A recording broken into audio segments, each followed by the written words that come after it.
Good morning, folks. It's Wesley Lowry here with the Black Star Network here in Raleigh, North Carolina, sitting outside the State House where we have marched. We have been here in North Carolina on the ground for this is now the fourth day following the repairers of the breach, led by Reverend William Barber, as they march from Wilson to Raleigh on what they are calling the This Is Our Selma March. Now, there's a number of reasons for these actions. As you all know, viewers of the Black Star Network know, North Carolina has been one of the key battlegrounds in the fight over how we district in Congress. President Trump demanded Republican state legislatures and Republican state houses to attempt to redraw the congressional maps as a means of diluting black power, Democratic power, power of poor people, and what we have now seen are efforts of resistance and pushback. And so this march, which began in eastern North Carolina in Wilson, marched through North Carolina's 1st Congressional District. Now, that district, currently represented by Don Davis, longtime member of the CBC, was one of the districts here in North Carolina where we saw the legislature redraw the map to try to make it easier for Republicans to pick up a seat and for Donald Trump to control over the Republican House. But we're seeing leaders like William Barber, other members of clergy, civil rights leaders, campus groups stand up and say, no, not on our watch. We're not going to be doing that. And so we have marched since Wednesday with hundreds of people across the state, through rural areas, now into the state capitol, as a means of rallying support in what is the first week of early voting in North Carolina, in what will be a key state during a key midterm election to decide who controls Congress.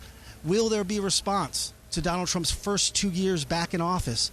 And what type of country do we want to be? As we've talked to folks, we've heard a number of reasons. We've heard about attacks on health care and social services. We've heard about the attacks on voting rights. These efforts to reduce representation among black people being a direct attack on the enfranchisement and the voting rights that people have worked on forever. Now we got, as you guys are going to hear, we're going to have mic checks going on behind us. We're going to have marchers coming up in front of us. And we are soon, in a few minutes, going to see hundreds of people coming up behind me into the stage in front of me, and there's going to be a big rally heading on up. And so, not sure how much of that you all can hear, but we're getting ready to get our logistics going. We've been here on the ground for a few days, and we are getting ready to watch this rally here at the State House in North Carolina. This is our Selma, forward together, forward, love forward march.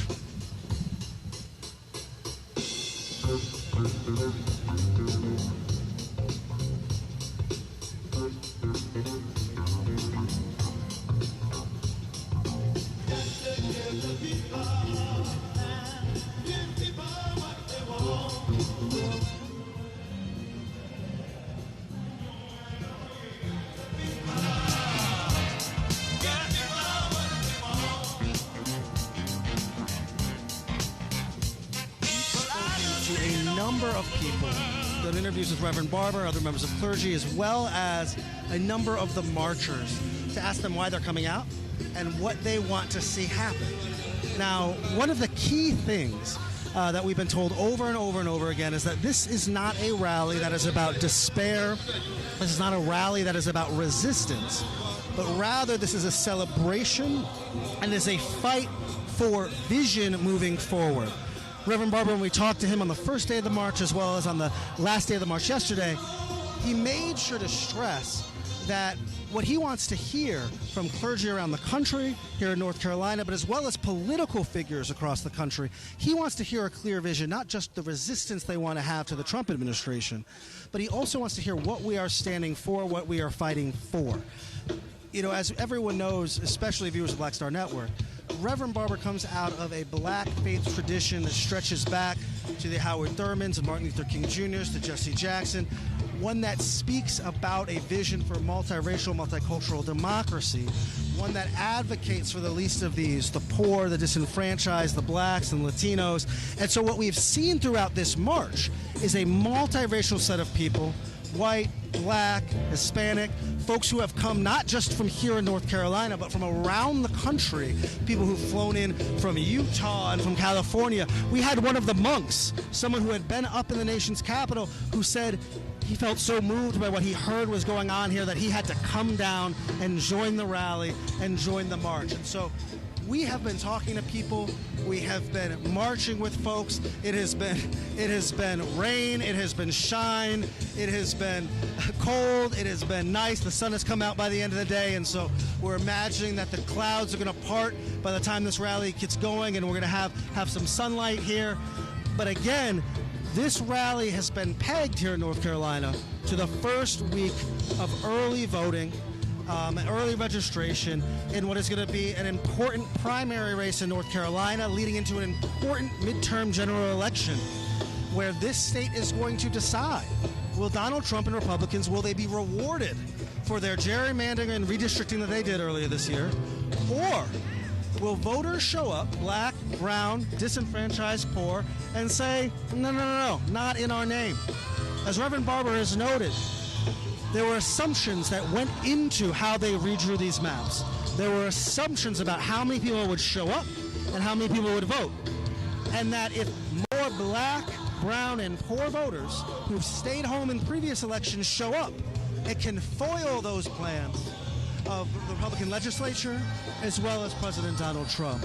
And so the aim and the push here, from what we've heard from the marchers, what we've heard from the organizers, is that they want to see a mass movement of folks insisting that in this moment their voices won't be silenced, their votes will not be watered down, and that they're going to demand for a country and leadership in a country that aligns with their values. You know, this is a difficult moment. As we know, we've watched things play out across the country in recent weeks and recent months, whether it be the ICE actions and the Border Patrol actions, whether it be the behavior of federal agents and federal agencies, whether it be the handling of the Epstein files. We have seen an administration that was never popular become increasingly unpopular as it's carried out its agenda. And so what we imagine we are going to see across the country in months to come are moments and movements like this one here in North Carolina, of people stepping up and responding to what they're seeing and attempting to lay out a proactive vision of what they want to see from their government. And so as you guys can see over my shoulder, we now have a few hundred people making their way up Fayetteville Street in North Carolina, right in the heart of downtown Raleigh. They're making their way to the State House, toward us. We've got Reverend Barber at the stage in front of me, and they're starting to move their way here, where we're going to hear from faith leaders, where we're going to hear from political leaders, and we are going to hear from affected people talking about what the Trump administration's behavior and what its actions have been and how it has impacted real people here. I don't know if you guys can hear it, but we've got a choir about 10 feet in front of me singing "This Is Our Selma."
And so as you can see, the marchers are now directly behind us, a few feet from the stage, about to take the lawn at the State House, filling in the space for what we're expecting to be a massive rally of hundreds, if not thousands of people who, again, they began their march in Wilson, North Carolina, which is in the eastern part of the state.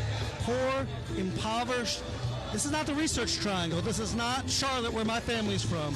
These are areas of people who often do not get a lot of political rally and a lot of attention.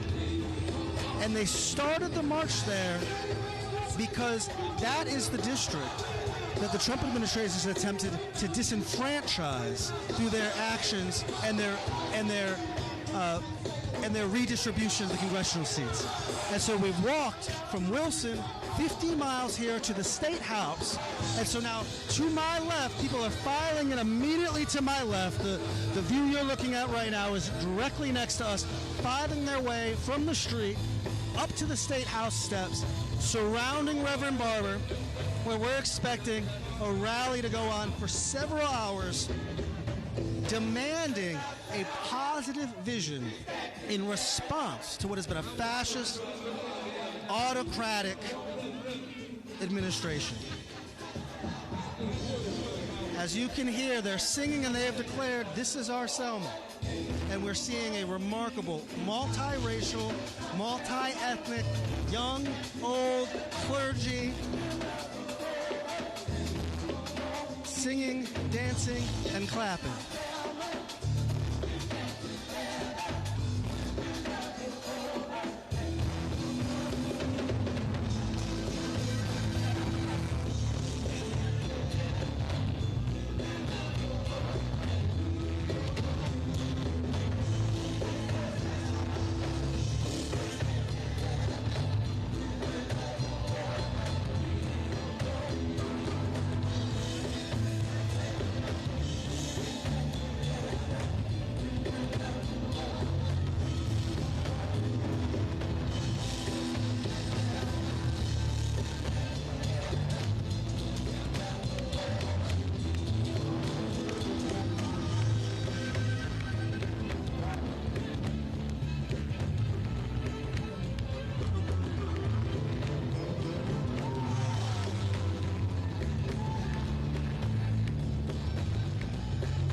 So as you guys can see, that crowd is still making its way, winding its way up Fayetteville Street through the heart of Raleigh towards the State House here in North Carolina.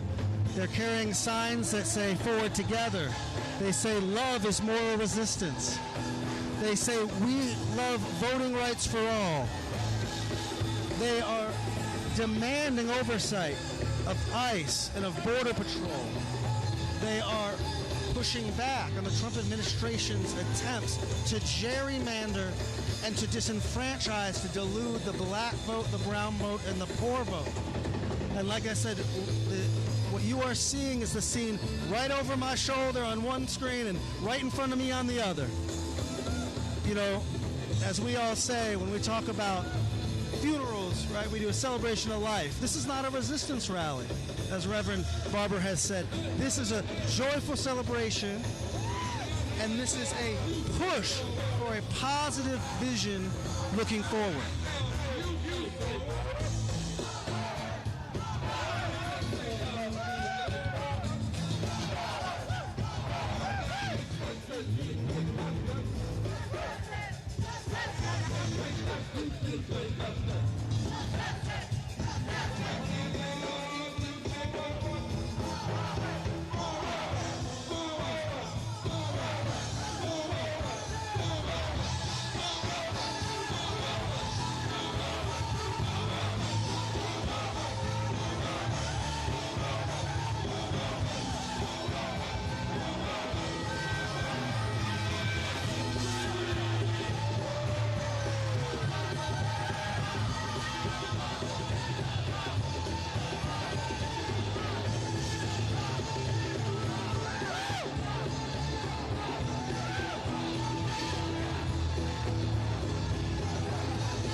They used to say, wave your hands in the air like you just don't care.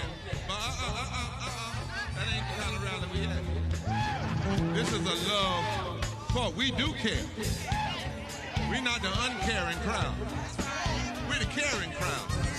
We're the crowd that's gonna turn this thing around. We're the crowd that knows that love is greater than hate. So on the count of three, would you wave your banners in the where on the count of three like you really do care? 1, 2, somebody say 3. Wave your banners in the air just like you care. Forward, forward, forward, forward, forward.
Somebody look at the sun and just shout.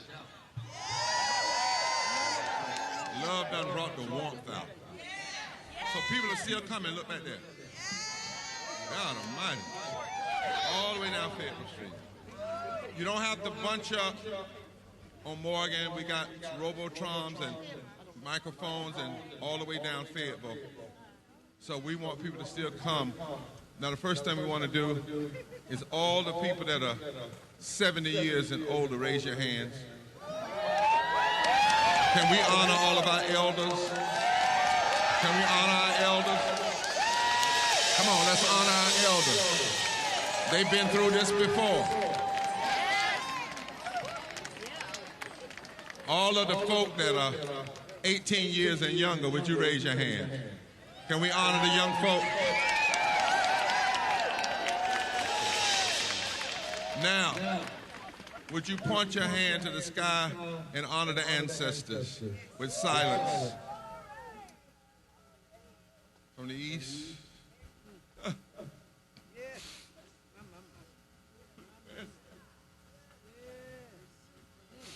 To the north, to the south.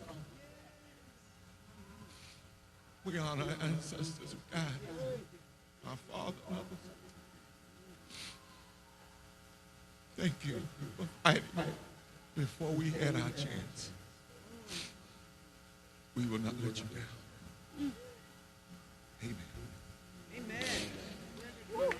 We want to remember, look at people to tell them this is nonviolence. If you want to cut up, go somewhere else. This is nonviolence. Now, we want to remember folk that have been shot. Is that right? Choir, and they have a powerful song they want to do before we start the rest of the program. They may have 2 more, but this one, remembering Alex, Sister Good, and all of the folk that have died that we don't even know about in ICE custody. We will not let them just be thrown away like garbage. For every one of them that dies, 10,000 of us will stand. Tell your neighbor that for every one that dies needlessly, whether it's dying from the lack of health care, dying from the lack of hospitals, dying because they were shot and lynched in the street by ICE agents, dying because they don't have basic necessity of water, diet, whatever. However they die, they will not die unremembered. We will carry the fight, am I right? For every one that dies, their death will be like a soil and seed of resurrection, and 10,000 of us will rise.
What a choir, what a choir.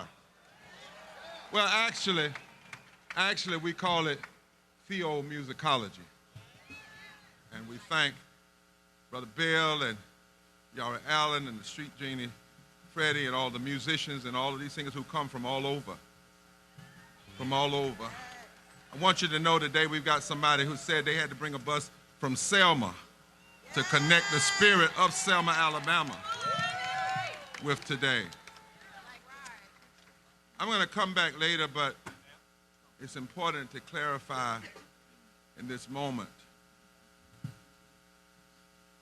We want to hold up those who love their country and their community, that have led them to march all the way from Wilson to Raleigh to be here this morning.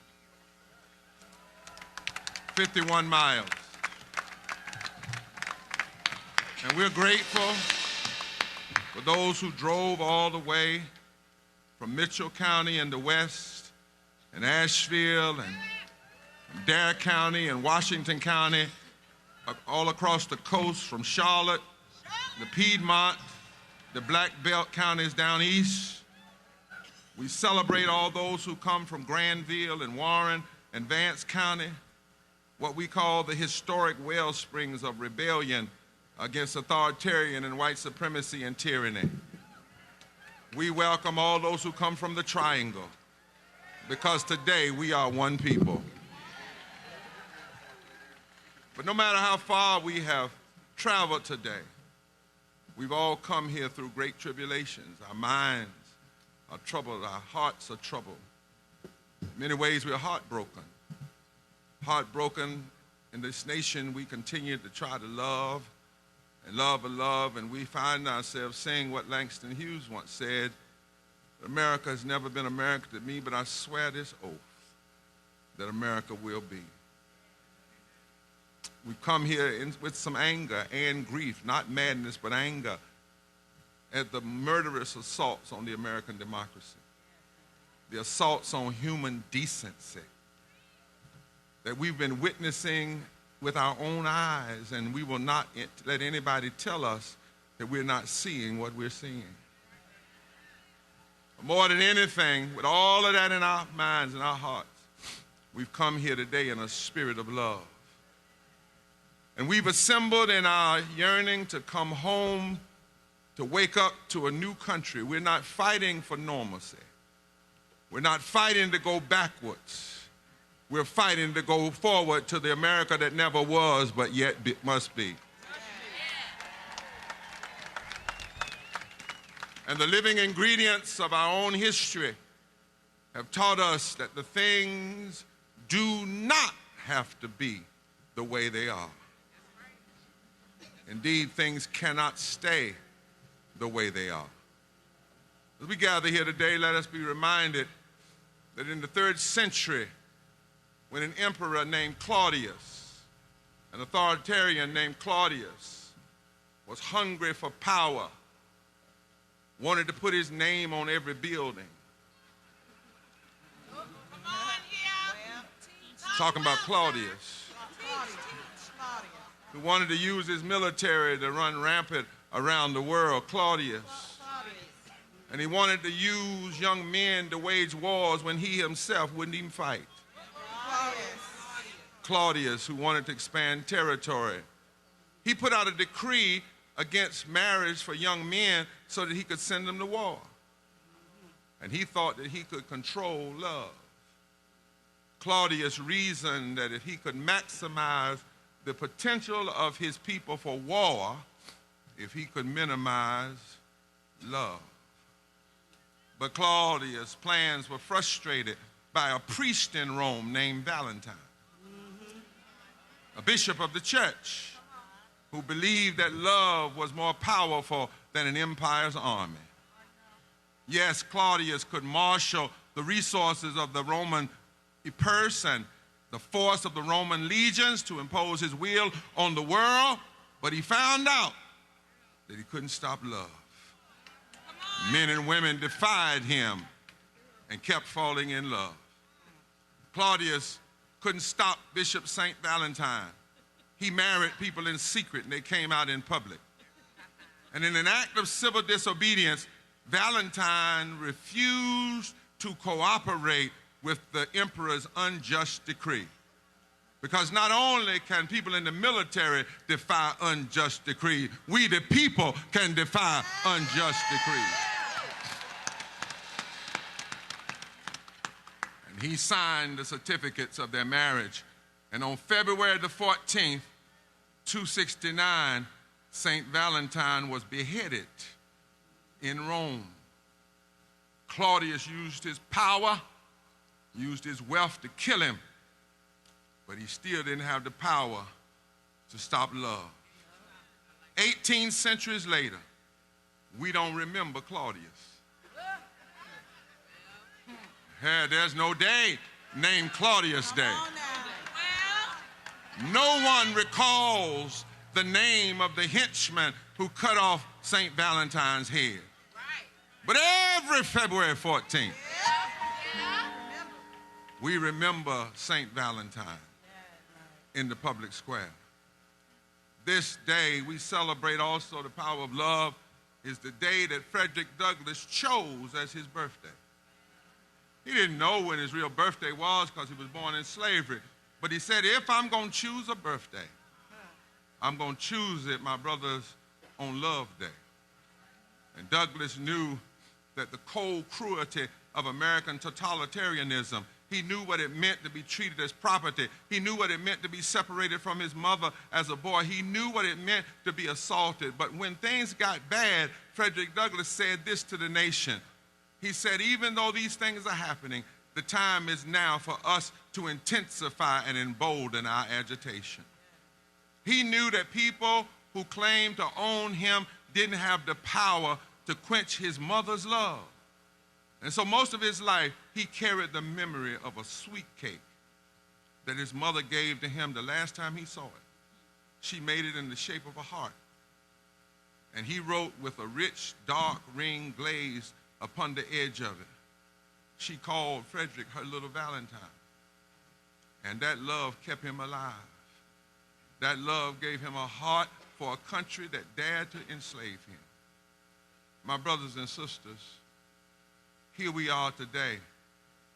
And we live in a moment when the ruling authorities claim that might makes right. They claim that the Constitution doesn't constrain them. They're ignoring the separation of powers and defy the lawful orders of the courts and of the Congress. They've abdicated their moral responsibility to care for the poor by spreading lies about waste and fraud and abuse. They claim to do all these things. They call a bill a mega bill, a beautiful bill, when it is really a big, bad, deadly, ugly bill. Yes. There you go. They loose their forces to shoot people down in the street. But we've come here today to say that the love in our heart will not let us bow anymore. Yes. We cannot bow to their vision of power, and we will not. We are here to love forward together. And coming after me are people that are going to talk about why we love and what we must love and how we must love. Yes, their troops are in the street.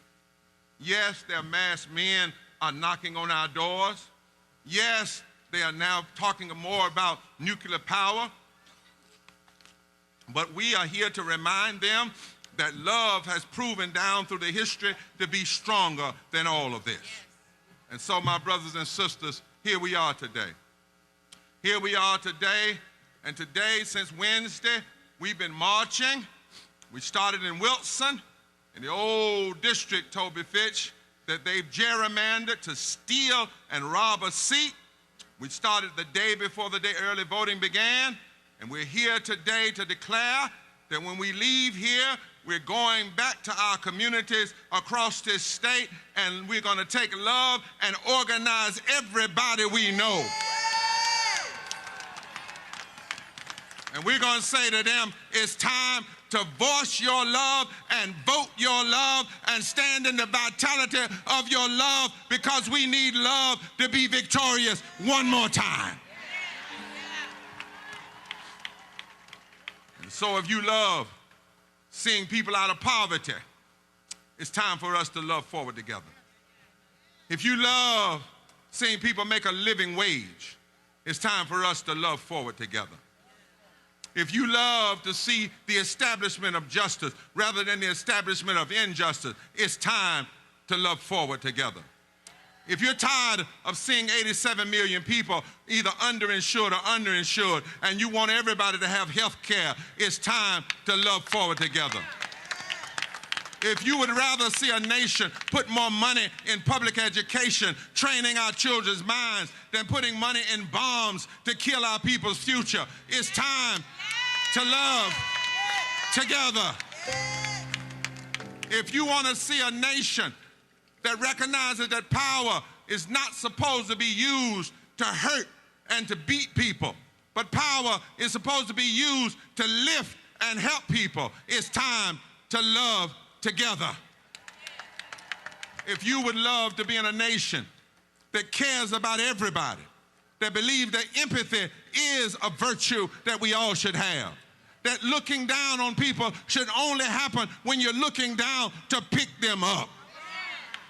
It's time to love together on every street corner, on every step, down every tobacco road, through every cornfield, through every corner, through every road. It's time to love together. And let them tell us not what we can do. For we come from people like Harriet Tubman. She didn't have Snapchat. She didn't have email. She didn't have a cell phone. She didn't have social media. But she had love in her heart. She had a made-up mind. She had a strong constitution. And she got 700 people out of slavery, even though she had epilepsy. Don't tell us what we can't do. Our ancestors took on this nation before. It's just our time to take it on today. And while we're taking it on, I want to suggest, with just a little bit of preaching, that we ought to sing while we're doing it. And we ought to sing that song that never fails. We shall overcome. It was a song that came from the enslaved people's spirituals. It was a song that was sung in the labor movement. It's a song that was sung when Joan Baez sung it at the March on Washington. It was the song they taught at the Highlander Folk School up in Tennessee. It became the anthem of the civil rights movement. And the words teach us how we have to love. It says we, not I, but we. Look at your neighbor and say we. Black and white, we. Brown and indigenous, we. Asian and young and old, we. Gay and straight and trans, we. Baptist and Methodist and Christian and Jewish and Muslim and people who may not be of faith, but they believe in the moral arc of the universe. We shall. And it says shall, not maybe. In fact, you never change that word, we might overcome. No, it's we shall overcome. Why shall? Why shall? Why is it definite? Because in the Bible, in the Greek word, the overcome comes from the word nikos, which is that's like the word Nike, but it means to be victorious. Whenever you use the word overcome, it is a recognition that you will not overcome in your own strength.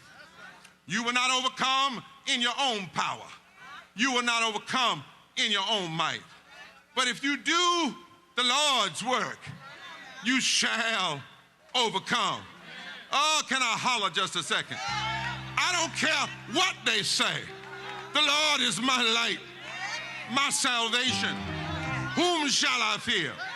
I don't care what they say. Who shall be against us if the Lord is for us? I don't care what they say. They that wait on the Lord shall renew their strength. They shall mount up on wings as eagles. They shall run and not get weary. They shall walk and not faint. Do I have a witness here? I don't care what they take from us. God shall supply every need that we have. The Lord is my shepherd. We shall not want. So I'm going to let the other folk talk now. But we shall vote like never before. We shall stand like never before. We shall overcome. We shall make it through this mess. We shall see a new day. We shall love forward. We shall overcome. We shall organize. We shall tell the truth. We shall see a new America. Do I have a witness? Yes, we shall. Yes, we shall. Yes, we shall. Yes, we shall. We shall overcome. We shall overcome.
on now.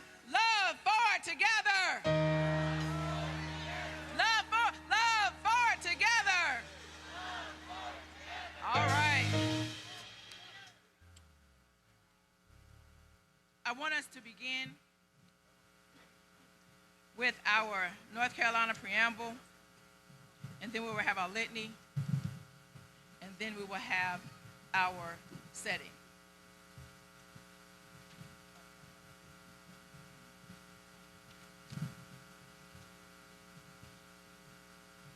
We, the people of the state of North Carolina, grateful to Almighty God, the sovereign ruler of nations, for the preservation of the American Union and the existence of our civil, political, and religious liberties, and acknowledging our dependence upon Him for the continuance of those blessings to us and our prosperity, due for the more certain security thereof, and for the better government of this state, ordain and establish this Constitution.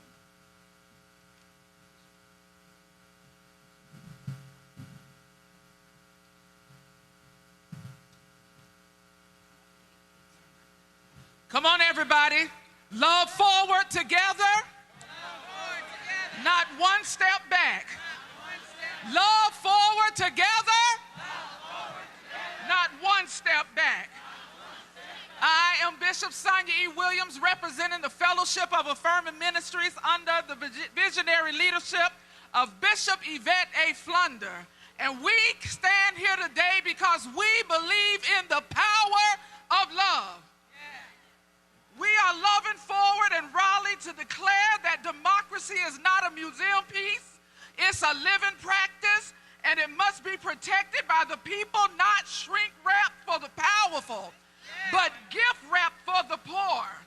It is love that rejects systems that draw crooked lines to silence the marginalized.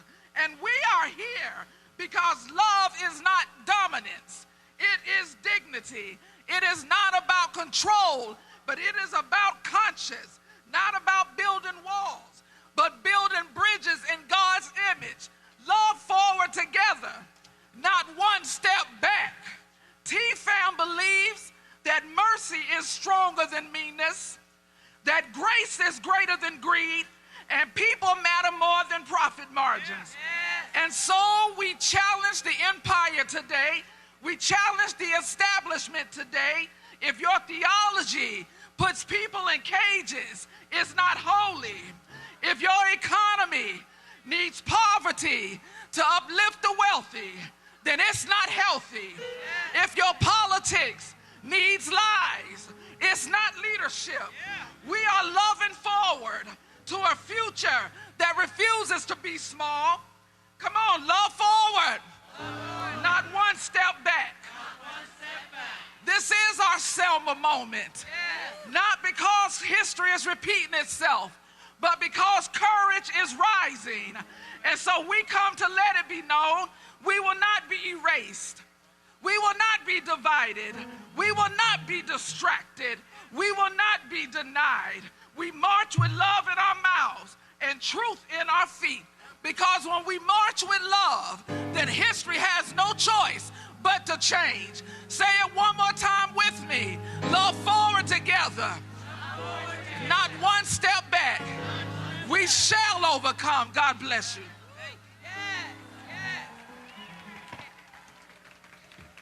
We gather today as neighbors and people of conscience. Religious, spiritual, secular, and searching. Some of us pray in sanctuaries. Some of us meditate in silence. Some of us organize in community rooms. And some of us carry questions we cannot name. Some of us have been held by faith and others harmed by it. Still, we are here together because suffering is real and responsibility is shared. We are here to practice a commitment that is bigger than anyone and wider than anyone's ideology. Love forward together. Not sentimental love, not convenient love, love with a backbone, love that shows up, tells the truth, and refuses to abandon people when the headlines change.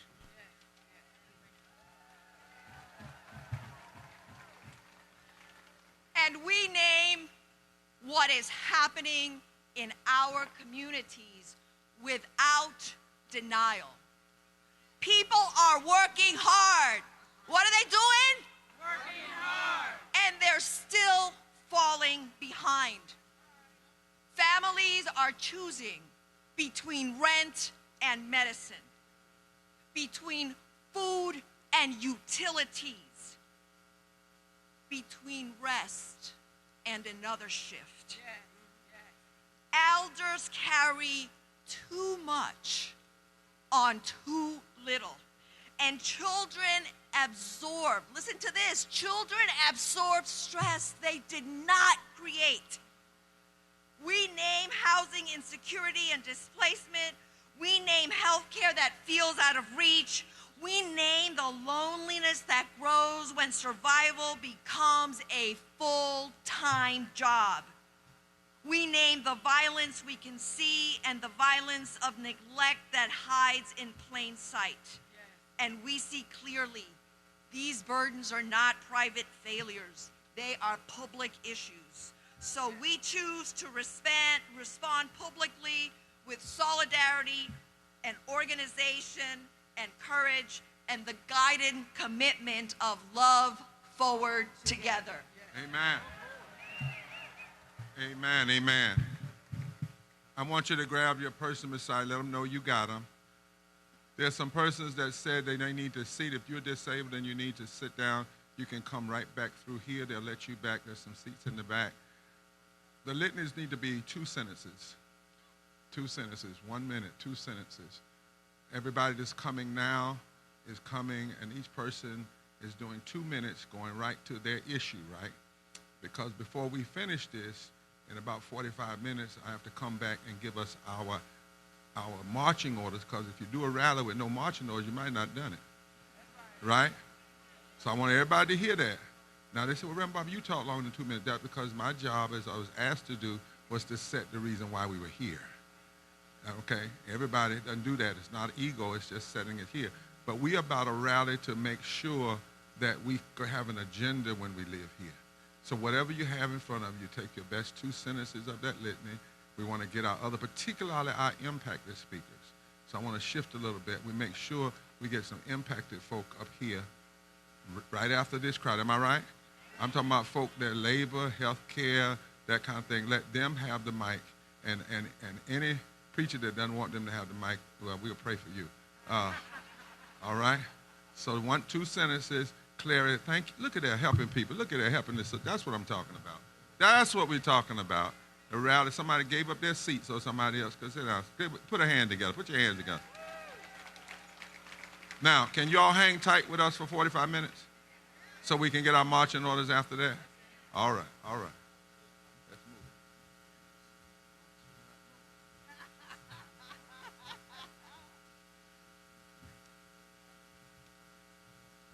We affirm the full humanity of every person. No exception, no footnote. We affirm people across race and ethnicity, across languages, across gender, across sexuality, across ability and age, across citizenship and documentation. We love forward.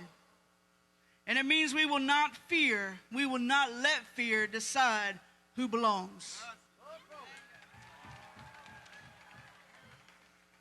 We commit to an ethic deeper than party lines and louder than talking points.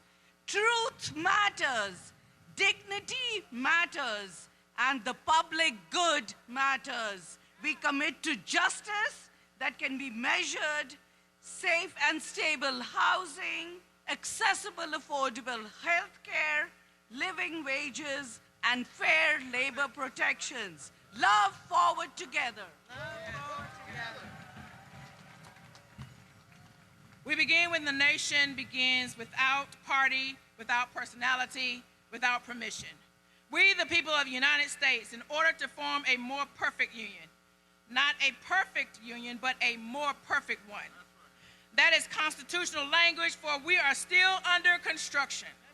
And if we are still under construction, then we are still responsible. A union is not just geography, it is a moral agreement. And when the agreement is broken, repair is not betrayal, repair is patriotic. The preamble does not start with we the government. It does not start with we the wealthy. It does not start with we the landowners. It starts with we the people. That means the legitimacy of this democracy is not owned by a few. It is delegated from the people through participation, through our voices, through the ballot, through the public witness, and through moral courage. So when anybody tries to shrink who counts as the people, then policies and practices must make more expensive, then making voting harder, slower, more suspicious, more expensive. This is not a minor procedural disagreement. It is a direct assault on the Constitution's opening purpose. It says establish justice. Justice is not a mood, it's not a slogan, it's not selective sympathy. Justice is a constitutional aim. Not revenge, but justice. Not favoritism, but justice. Not I got mine, but justice. So let's love forward together, not one step back.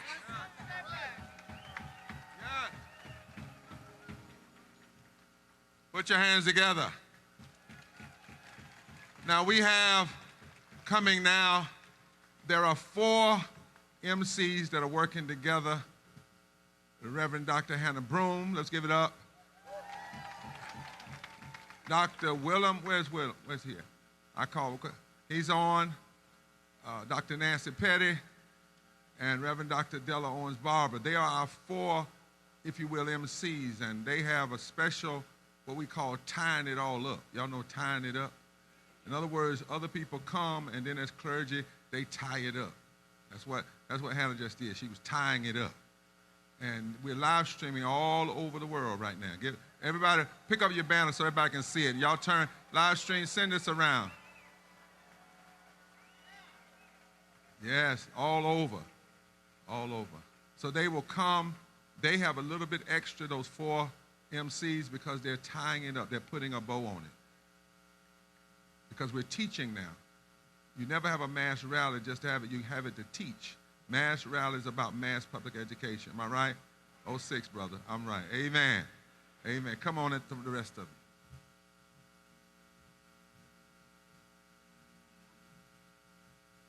Thank you, Bishop. I want to introduce next from Second Chance Alliances.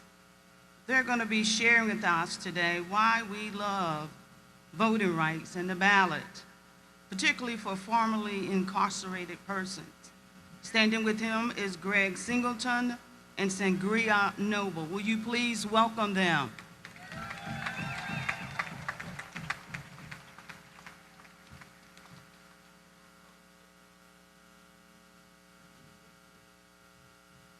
My name is Greg Singleton, former federal inmate number 13928-056. This inmate number will mark me as a forever felon in the United States of America. This inmate number means I will never start at the same starting line as those who are not justice involved. This inmate number would identify me as a risk factor when it comes to my character, obtaining employment, renting an apartment, or being a soft target when blame is needed. This inmate number may alarm the police when my identification is run, causing them to handle me differently, even for a minor infraction, like not signaling before turning. This inmate number took away my right to vote, a right that many people of my race and other races died for. These are the words I spoke that echoed from my mouth during the opening remarks at the Governor's Mansion on January the 29th, 2024, when Governor Roy Cooper signed the Reentry Council Executive Order number 303, an executive order to establish a unified approach to improving education, rehabilitation, and reentry services for incarcerated and formerly incarcerated people in North Carolina. Thank you, Roy Cooper, for that. These words are as important now as they ever were before. So yes, this is our Selma. Let's never forget our history, for when history is forgotten, it has a chance of repeating itself. Thank you.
Why we are here and why we love voting rights. Why do we love the ballot? It's through this process that we have power in our vote to elect the candidate that will best represent our interests and values. However, we have been robbed of the 1st Congressional District, intended to silence and dilute the power of the black belt communities. It was a strategic maneuver designed to help the GOP maintain control over the U.S. Congress in the upcoming 2026 midterm election. So we marched from Wilson here to Raleigh on these Capitol grounds to bother the system, to disrupt their plans. That is in this moment that we have decided that we are going to shine the light of love and mobilize voters from county to county, from precinct to precinct, from neighborhood to neighborhood, and get every infrequent voters to the polls to exercise our power and voting. And we must vote like never before. We cannot be satisfied, my sisters and brothers, when 90 million, hear me, when 90 million people did not vote in the 2024 election, while only 7,000 votes decided who now controls the House of Representatives. In the 1st Congressional District, the margin of victory for the presidential election was 1,100 votes, while 185,000 people did not vote. So it's time, and we must dispel the apathetic mindset that your vote does matter or that it will make a difference. It matters. No one steals anything that does not have value. So the ballot is valuable. Your voting power is valuable. It is the value in every policy decision that is made that will impact your life. This is why we love voting rights and love the ballot, because it has value. So say my voice is valuable. My vote is valuable. And we refuse to let anyone steal my vote, steal my ballot, steal my choice. Because first of all, the great Creator gave us all free will, the free will to choose. And so we refuse to let them steal our vote because it's valuable. We will love forward together. Come on, come on.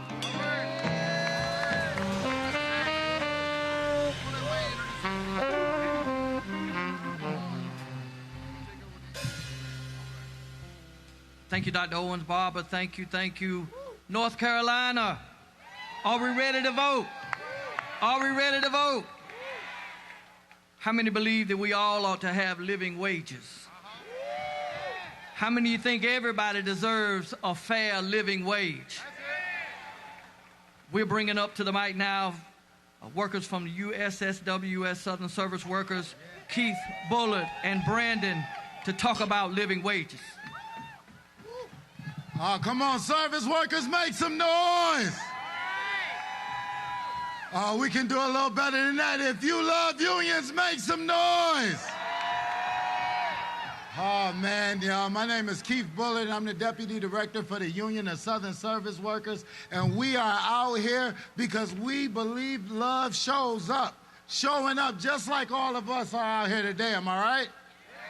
We believe in real love that organizes, and we show real love by organizing in our communities, organizing on our jobs. Real love looks like when workers come together in a city like Durham under a campaign called Durham Rising to stand up to say that this city was built by workers and it should serve workers, not the corporations, not the CEOs or the hedge fund managers. We believe in organizing love by standing up with Waffle House workers who are making $3.19 an hour. We believe that real love pays livable wages to all workers, not tip wages, but real living wages. We believe real love is protecting workers so that workers can go to work and come home, not go to work one way and leave out on the stretcher because of unsafe working conditions.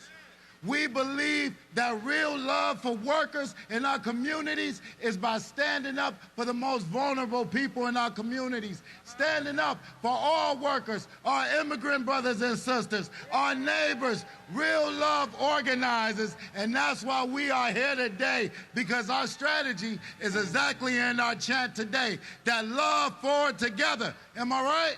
Yeah. Let me hear y'all say love forward together. One more time, say love forward together. Love forward together. Now I need y'all to make some noise for one of our worker leaders, Brandon. Hey everybody, my name is Brandon Ruffin, and I'm a member of the Union of Southern Service Workers. A union built by and for low-wage workers across the South. I've worked retail most of my work career, never made more than $9 an hour. Nobody can survive on that. Many of us work full-time and are still poor, even though we keep this country running. We the ones that pack boxes, cook food, and clean buildings. Meanwhile, corporations and billionaires make record profits. Workers built this economy, but we're told to accept low pay, unsafe working conditions, and unpredictable schedules. That's not love, people.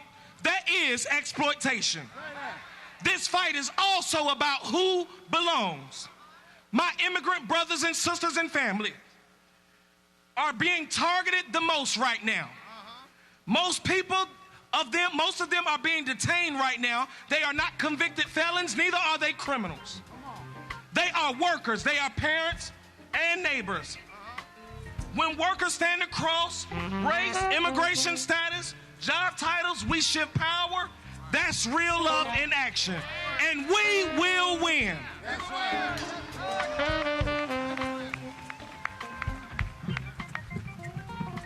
One last thing, y'all. Repeat after me. Say, it is our duty to fight for our freedom. It is our duty to fight for our freedom. It is our duty to win. It is our duty to win. We must love each other and support each other. We must love each other and support each other. We have nothing to lose but our change. We have nothing to lose. Now make some noise.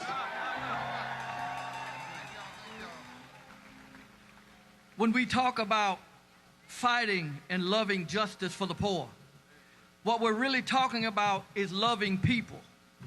People that have names, people that have stories, people that have families and dreams and dignity. This is not a black or a white issue, left or right, red or blue, Democrat or Republican. This is about making sure all of humanity has access to the resources they are often denied. Throughout history, societies have been judged by how they treat the most vulnerable. Across all of our faith tradition, there's a common thread and a mandatory focus on providing care for the vulnerable, disadvantaged, and marginalized.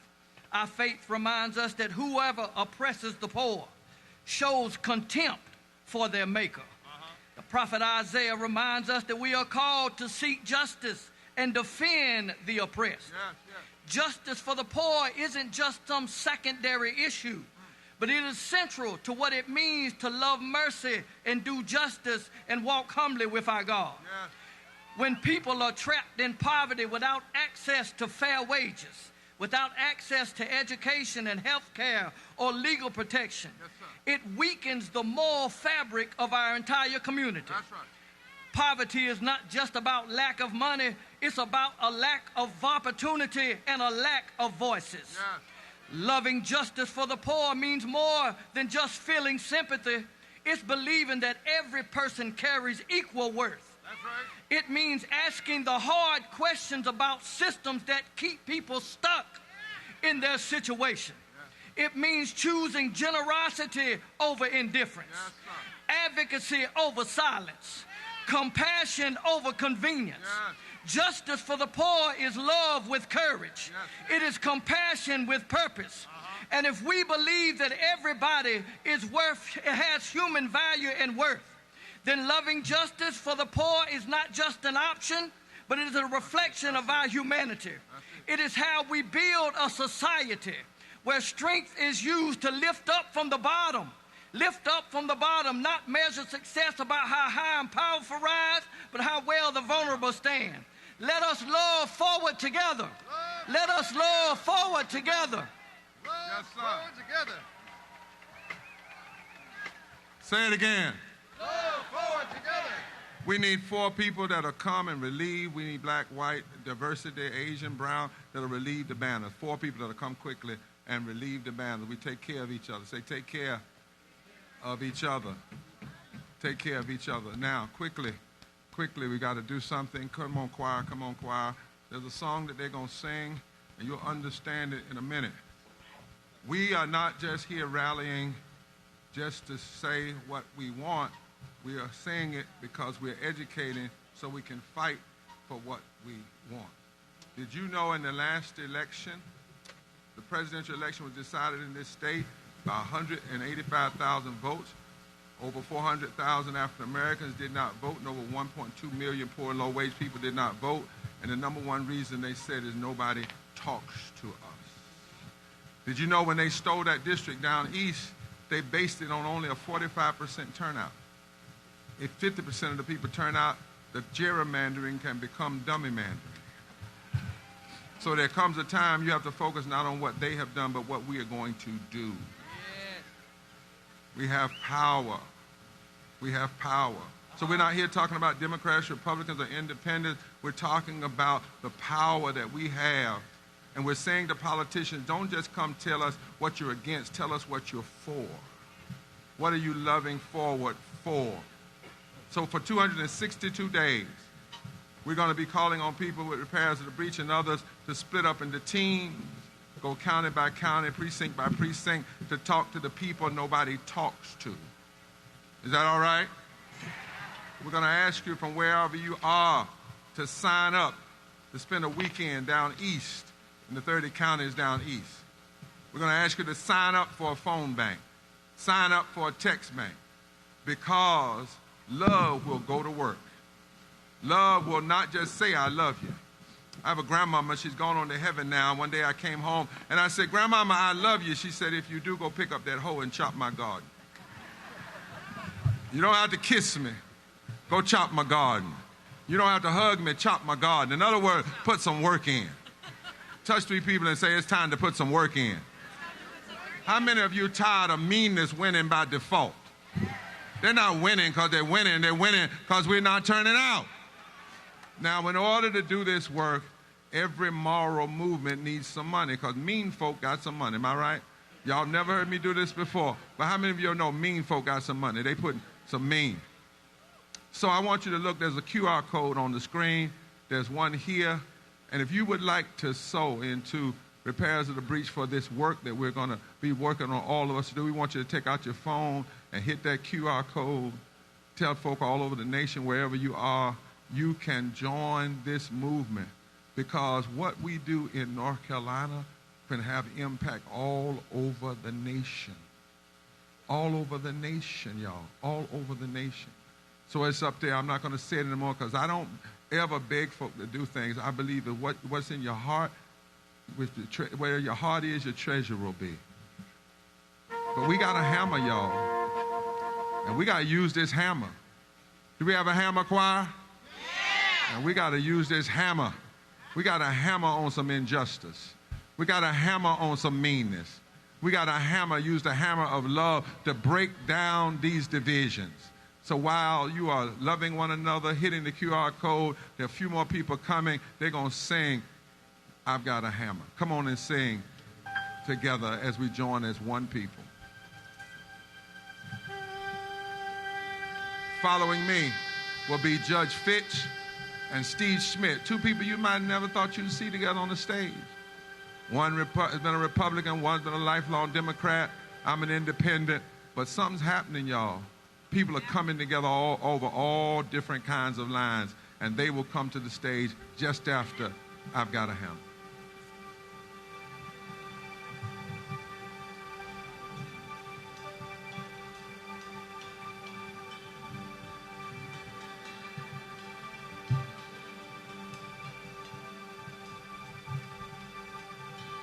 Love between my brothers and my sisters.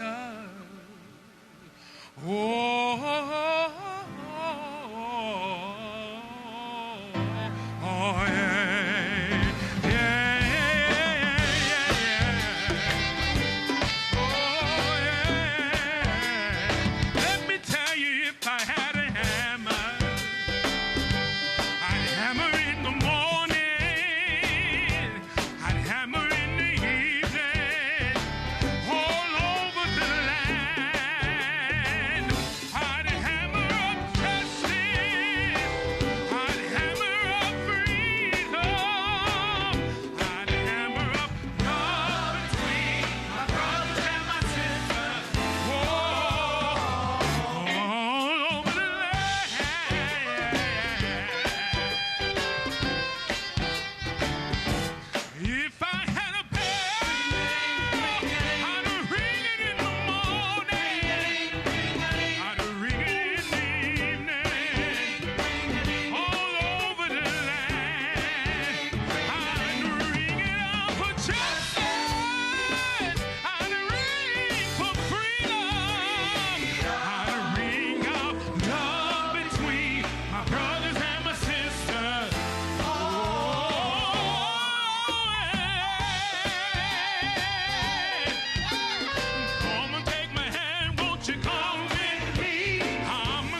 because we love democracy, right? That's right. We're going to hear now from Judge Toby Fitch about why we love democracy. Come on, bring him up. Give him a hand. And while you're giving him a hand, reach that hand down in your pocket and support this movement.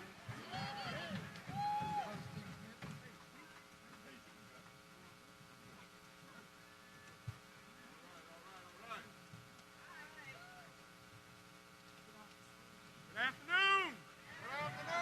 Isn't this a lovely day? I want my freedom and I want it all day. Right now. Not tomorrow. Right today. I'm glad to have been asked to have coordinated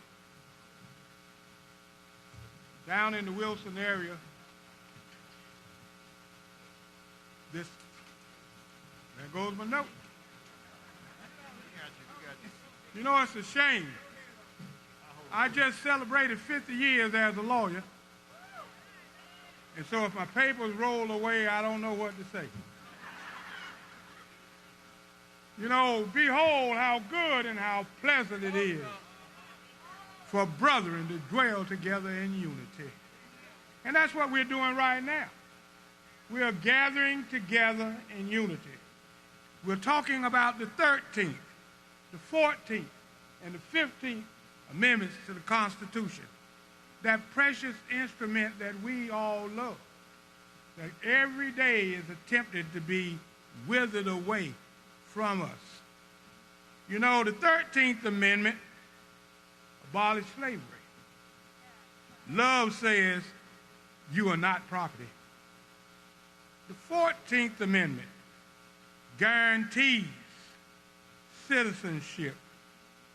Love says you, me, and all of us matter and we belong.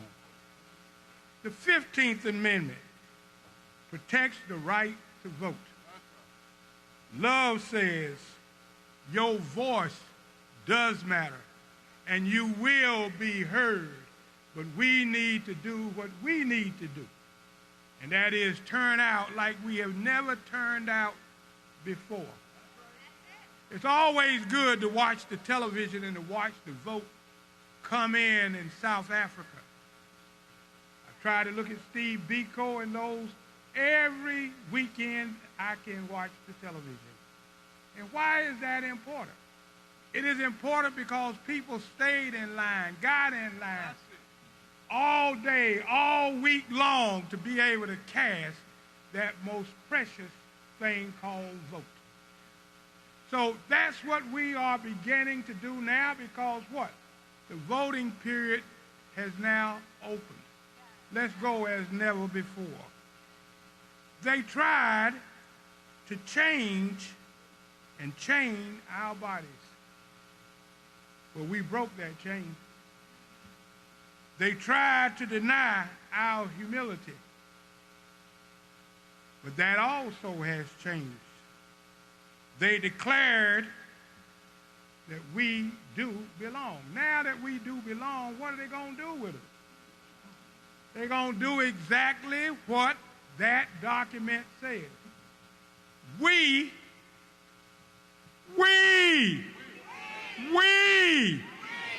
the people of the United States, not somebody else, but we. They tried to silence us. They said that we had no future. They said that we do have a voice. Because we do. We do have a voice. And when we exercise that voice, not Democrat, not Republican, not independent. See, I've been around Reverend Barber long enough to have gone to school with him. I was a little younger than he was. It was always good to be able to sit in the dorm, to be able to talk to somebody whose time it was to lead his people. We thank him and we thank his wife for being the servants that they have been and that they will be. Well, you see, When I started talking about Numbers 13, 14, and 15, I started thinking about 42. 42. I think about 42 because we are witnesses. We are demanding our freedom. We know that we are citizens. And when you add all of that together, what you have is power. Power. Power. Power to determine what your destiny is, not what somebody says it shall be. God bless you all. Let's turn out like never before and let victory roll down like water.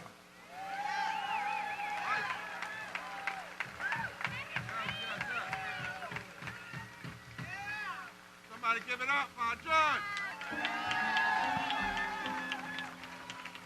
And you should know that in 1968, this man and others walked from Raleigh to Wilson to change the directory of politics in this state. We have come from Wilson to Raleigh to change the directory of politics in this state. Come on and welcome our friend Steve Schmidt to the microphone. My brother. Thank you, sir. Good afternoon, my fellow Americans. 250 years ago, the world was remade when the greatest idea in all of history was put to paper by the hand of man.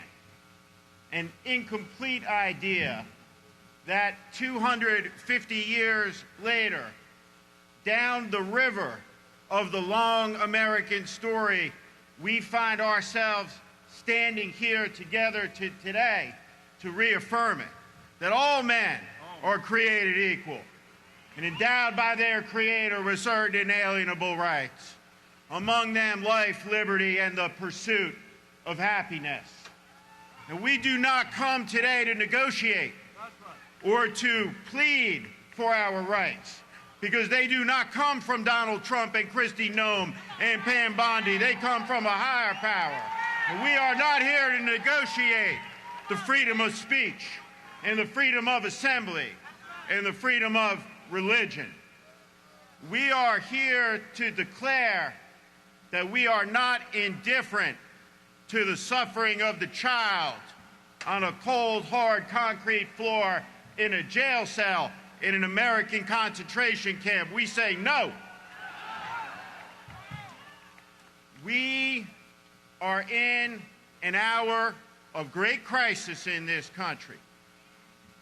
But we are in also the early hours of a great awakening in this country. It is beyond my capacity to explain why it is this test has come. But we all know that there is a dark night ahead before the dawn will break, and this is not new. 250 years ago, after those words rang out a declaration of independence that we would not live under a king, the revolution was all but lost. Faith had evaporated in the cause, and words were put to paper by a young man, 26 years of age, an immigrant. And he said something that holds true to this hour, 250 years later. He said in that desperate moment in December of 1776, "These are the times that try men's souls. The summer soldier and the sunshine patriot will in this crisis shrink from the service of their country. But he that stands by it now deserves the love and thanks of man and woman. Tyranny, like hell, is not easily conquered. Yet we have this consolation with us, that the harder the conflict, the more glorious the triumph. What we obtain too cheap, we esteem too lightly. It is dearness only that gives everything its value. heaven knows how to put a proper price upon its goods. And it would be strange indeed if so celestial an article as freedom should not be highly rated. Today, we stand in defiance. Today, we stand up as Americans. We stand up as brothers and sisters against the wrong in the name of the right. Our freedom will not go gently into that good night. Yes, yes. Thank you. Yes, sir. Will not go gently. Somebody say, will not go gently. Now, I know sometimes my folk get a little aggravated, but I want to do this. Katrina, come here. And I want that lift to go up and get Sloan up here. We have a rule at Repairers. We don't ever put folk in front of the impacted. And each person that you had impacted, people formerly incarcerated, voting rights. We've got our voting rights lawyers coming, some preachers coming. But this sister here, who fights every day, is a powerful spoken word artist, and she heard something and she's going to put it together. And then I want to bring Sloan and his friend here. You will understand that when you see them, they even were arrested in the rotunda, standing for freedom. When you see Sloan in them, there won't be much else to say. Our goal is at 12:15. We're going to go to work. We're going to leave this place. I want everybody to be mindful of that. But I want this sister speak out of her heart, Sloan to come. Then the others that are here will come in brief order, quick order. And then the last song we're going to sing together is called Solidarity. Because that's what it's going to take. Solidarity, Joyce. Katrina, the Spirit put something on your heart. Let it out.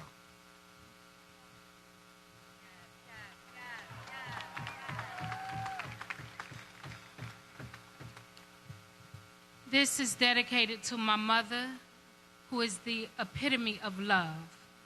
Keep fighting, Ma. The Bible states from the heavens above that God is love. It is shown by its nature, and its action is heard because actions always speak louder than words. Love is patient, like the ones Alex Preddy took care of. Love is kind or good for the soul, like Renee Nicole. It is not envy. It does not boast. It is not like most. It is not proud. It is not silent. It is loud. It does not display violent raids and tactics of unnecessary order. It does not dishonor others like Keith Porter. It is not self-seeking. It is not easily angered. It does not record of wrongs. It does not point fingers. Love does not delight in evil, but rejoices with truth. It protects, trusts, hopes, and endures each of you. Love like God. It never fails. Love moves forward. It writes letters from jail. It marched. It overcame. It sat at lunch counters. It had a dream. It waded in waters. It rode with freedom on buses. It gets in good trouble. It stands up for justice. It signed the Emancipation Proclamation. It took on the Board of Education. It broke barriers while breaking records. It walked peacefully in the cold and snow from Texas. It arrived at the state capitol. It's a General Assembly. This is our Selma from Wilson to Raleigh. It repairs breaches. It campaigns for poor people. It would not let gerrymander. It created men that are equal. You see, love, it will mobilize. Love, it will strategize. Love, it will legalize. But you first gotta visualize. You write it down. You make it plain. Love replaces fear. Love replaces pain. It will pay a living wage. It will end poverty. It will welcome immigrants. It will rule the majority. It will instate voting rights. It will support public education. It will restore religious values. It is the core of our nation. It will provide health care for all. It will save our environment. It will not choose sides. Its truths will be self-evident. It will melt away ice, hearts that are frozen and cold. You gotta know this isn't of love. You gotta let that hate go. Ice out, love in, because then and only then will love win. Just follow the sun. Look to the skies above. These three remain faith, hope, but the greatest, and I do mean the greatest of these is love.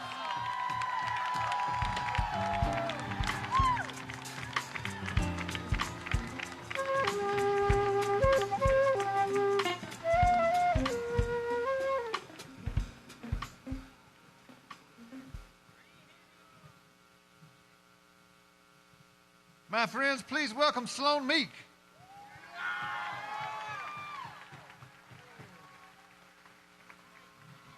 And coming with him is Savia Carroll.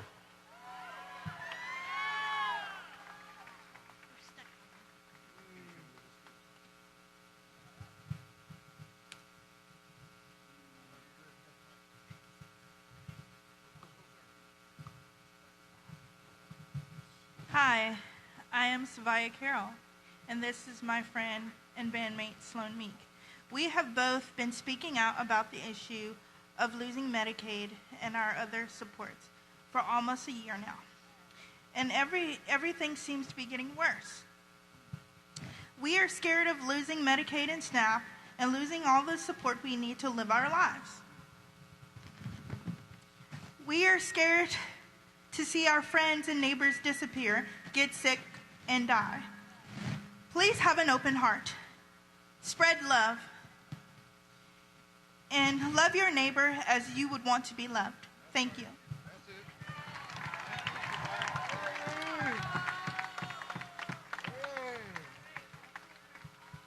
Name, luncheon, Raleigh.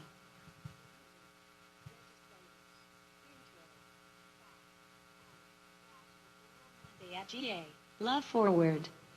The cruel and deadly policies by people in our state and federal government are making us feel very tired. We are so tired of being scared for our lives. We are tired of being treated as disposable. We are tired of our rights, our medical care, and our supports being taken away, and being told if we ask for help, we are abusing and taking advantage of the system. We are tired of constant death threats. We all have to promise to fight for our voting rights, so we can love our neighbors. So we can vote to take care of all the people who are scared and tired right now. We have to vote for love.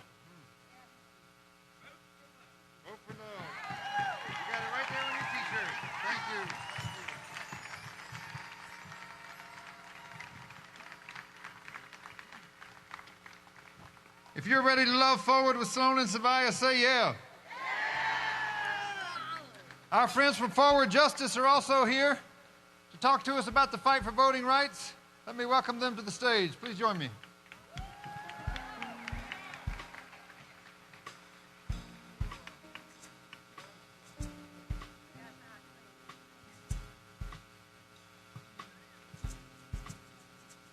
Greetings, everybody.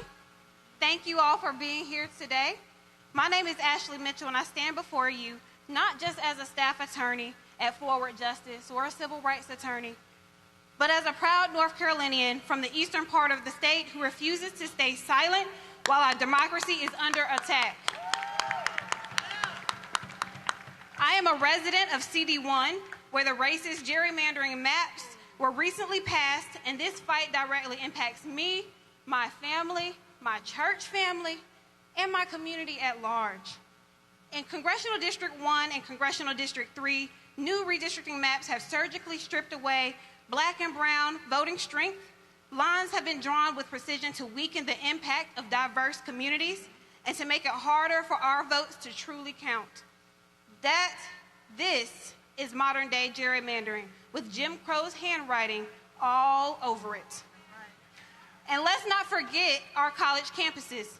The removal and restriction of voting sites on campuses such as Elizabeth City State University, which hits home to me, and North Carolina A&T State University is a direct attack on young, black, brown, and first-time voters, the very people who represent the future of this state.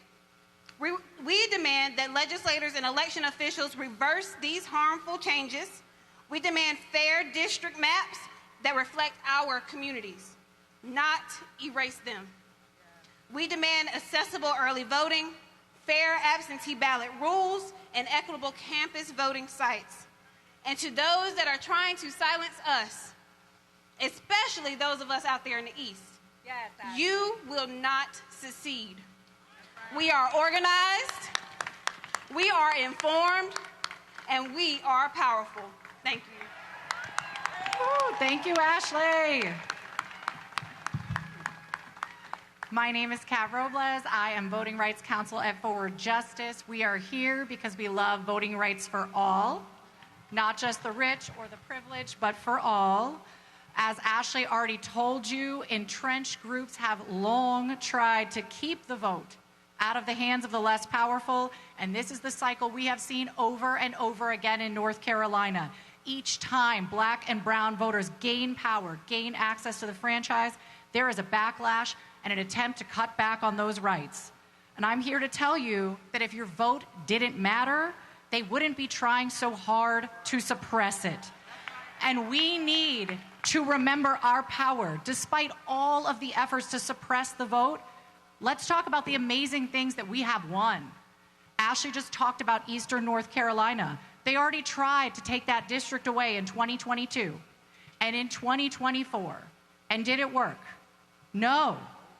They already said they took that district away. They gerrymandered it out, but the people came out. They voted for someone who represented their interests. So don't let anyone tell you that district is gone. We are in the cycle right now. I know people like Ashley are going to be out and voting. We also saw an attempt to steal a Supreme Court space in the last election. I know a lot of you guys were right here with me. In 2024, we saw someone trying to change the rules of the election after it was already decided, to retroactively toss out votes. But the people responded. They came out here to tell their stories. They came to the legislature, to the Capitol, over and over again.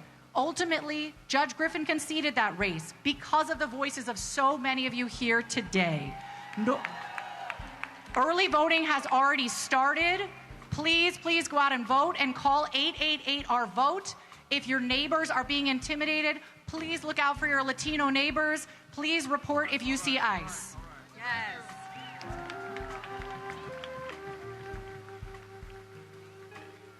Forward together. Forward together. We are fighting for the democracy that has yet to be. Not the democracy that was. Not the democracy that is. But the democracy that must be.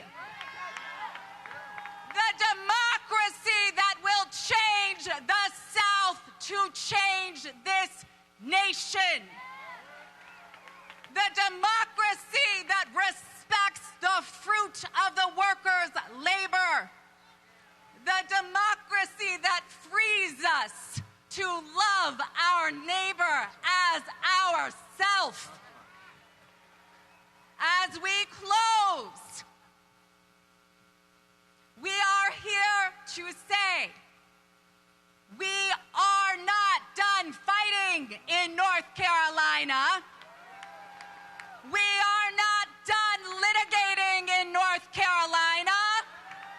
We are not done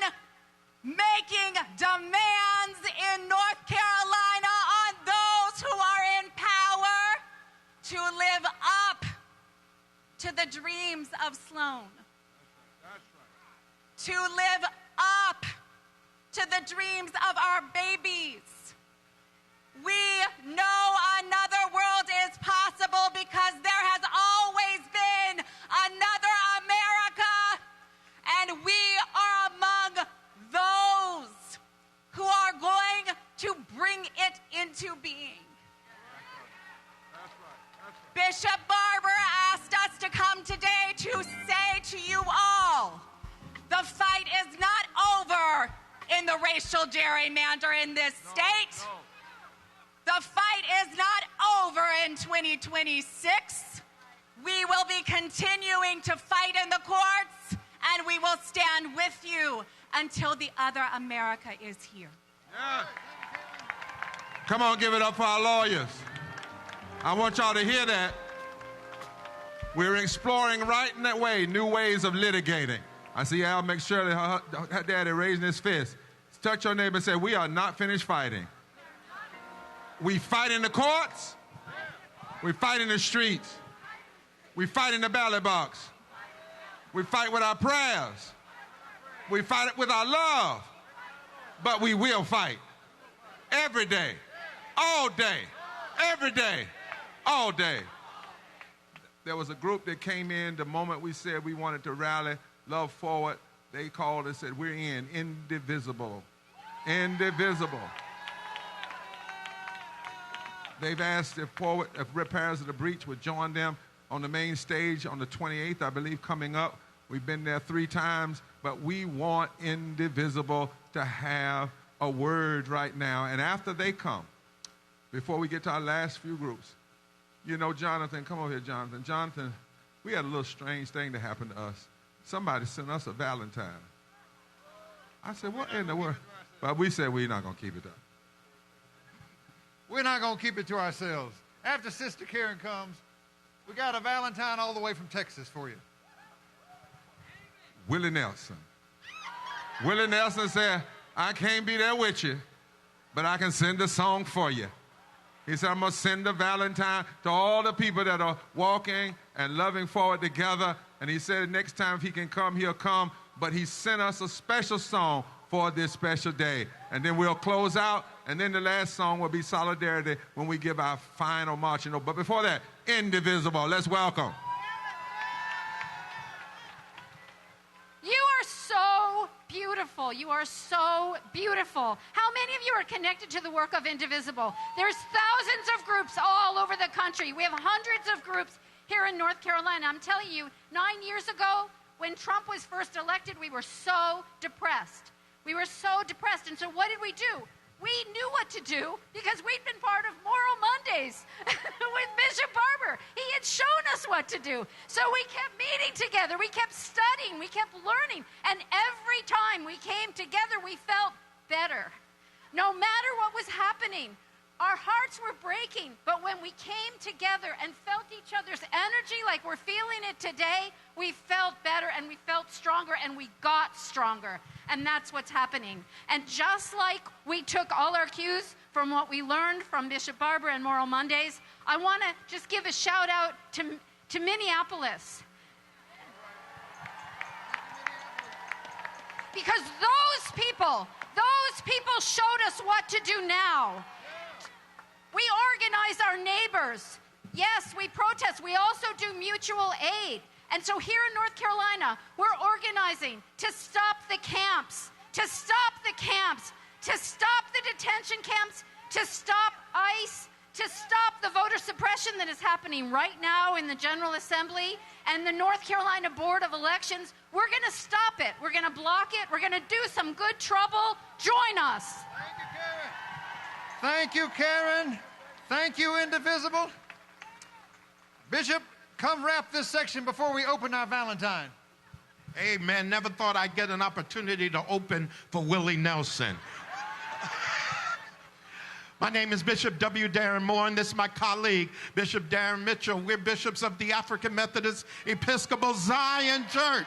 Zion Strong, the Freedom Church, Harriet Tubman, Sojourner Truth, Frederick Douglass, Coretta Scott King, James Walker Hood stood in Raleigh in 1865, a bishop in the AME Zion Church, and demanded voting rights in North Carolina. Here we are 161 years later and declaring we refuse to go back through gerrymandering. Will you cheer those who are around you? Because they dare to show up for justice. They dare to show up for equality. Because when you show up, if you show up in Minneapolis, ice melts. If you show up in Selma, racism is confronted. If you show up in Birmingham, desegregation melts. I've come to tell you, we're showing up and we refuse to quit. So on this day, march together, walk together, children. Don't you get weary. There's a great camp meeting in the promised land.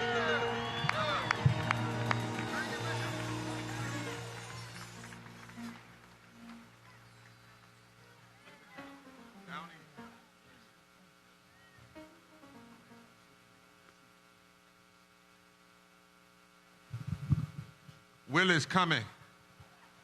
Would you say the right to put a ballot in a ballot box? The right to sit in a jury box. The right to public education for every child. These rights are ours. These rights we demand. These rights, by God, we will have. That is the quote from Bishop Walker of the AME Zion Church in 1868 in this building right behind us. If they fought then, we have to fight now.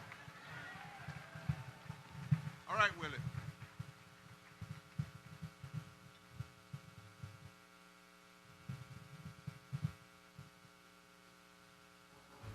There he is.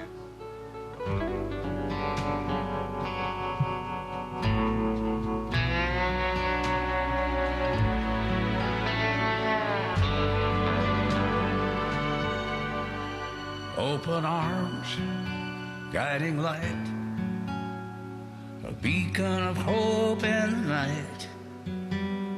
The stars and the stripes, a spirit that's always gonna fly. What makes us different, makes us strong. Together we will carry on. The heart of America is still dreaming, dreaming of things to come. And it's beating like a drum. Oh, the heart of America.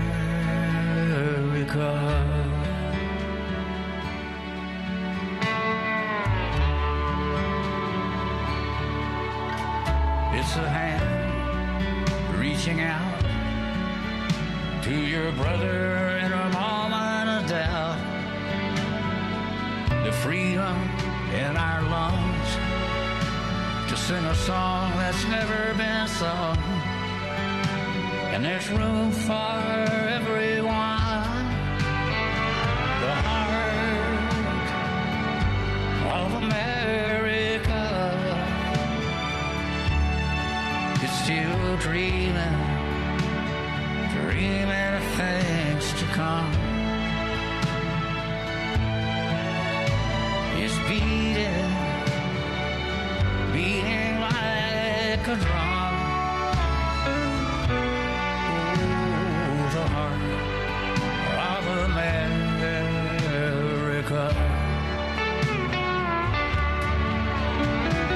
We've seen it bleed, we've seen it break. When you think it's had all that it can take, it rings out good and loud like the Liberty Bell. the heart of America is still dreaming of things to come. And it's beating like a drum. Oh, heart of America. Oh, the heart of America.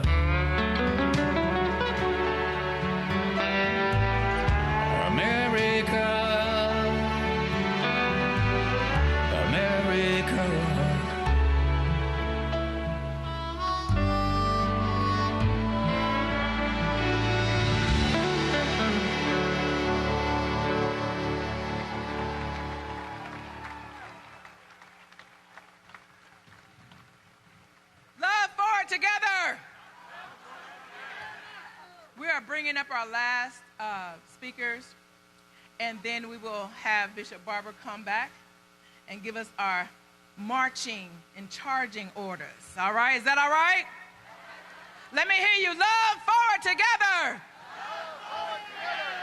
Love forward together. All right.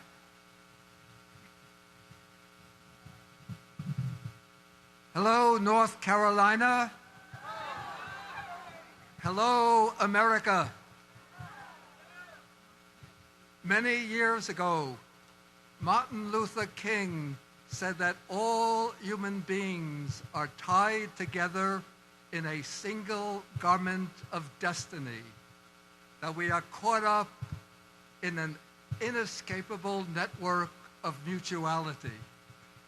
And this means that we are not each isolated individuals locked up in our own personal identity, but we are all interdependent, interconnected, interpenetrating.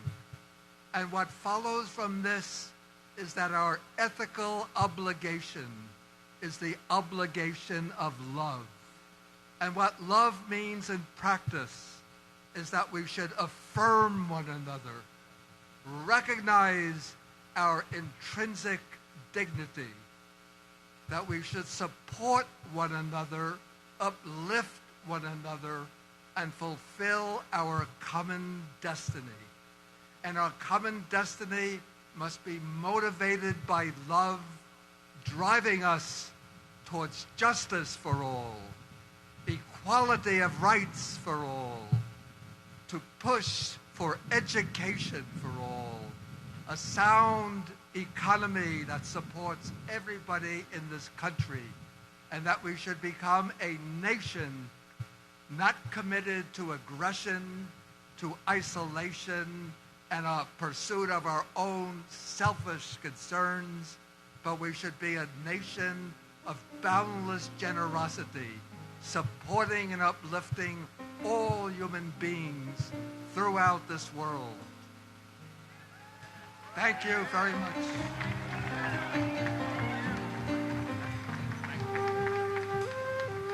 Thank you. Love forward, not one step back.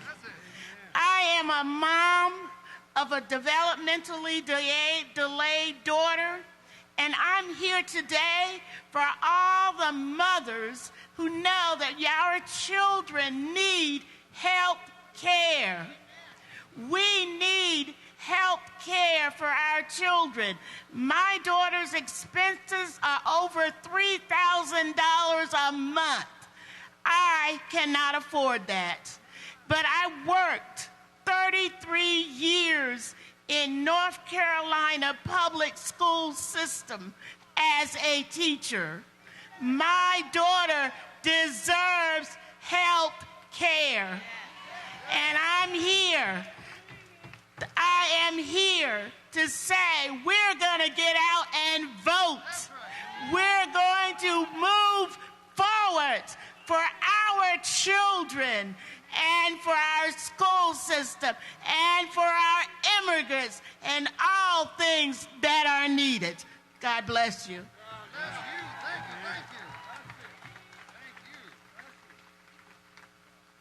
Hello, North Carolina.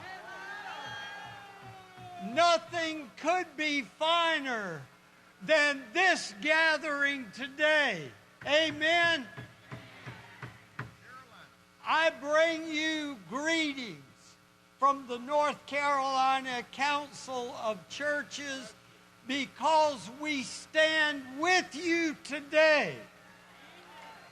Because we love strong public education for all of our people. And we want the best health care for all of our people. But we know that health care and education in our state can be determined by the zip code you live in and by the color of your skin. I come from Greensboro. We can go from one zip code to another and reduce our life expectancy by 10 years. We cannot be the communities we want to be. We cannot be the state we want to be until we have strong public education and the best health care for all of our people. Amen.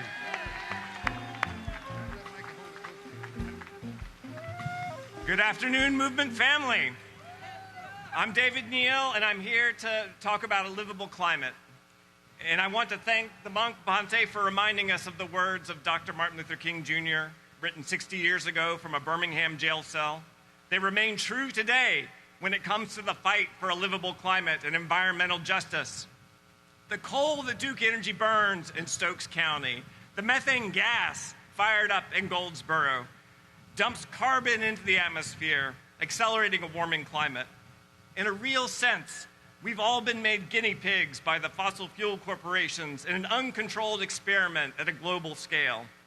Their carbon pollution makes droughts more extreme, leading to uncontrollable wildfires.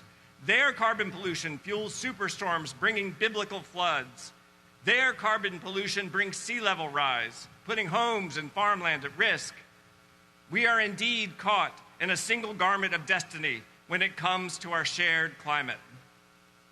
Now, as things stand today, Duke and other polluters don't pay for the harms of their carbon pollution, yet we are asked to pay ever higher utility bills and provide higher shareholder returns, even as its corporate parent rakes in record profits of up to $5 billion and slows progress towards decarbonization.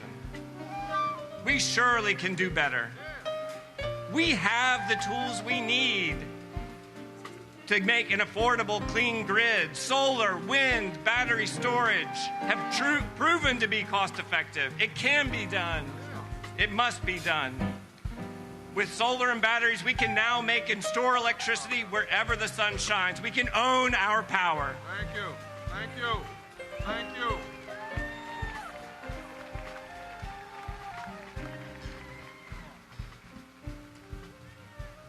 Buenos días, Carolina del Norte. Why we love our immigrant neighbors?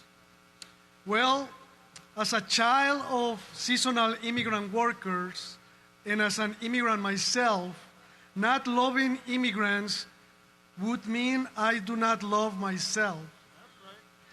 As a husband of a child of a father who was a farm worker, not loving immigrants would mean not loving my wife and my in-laws.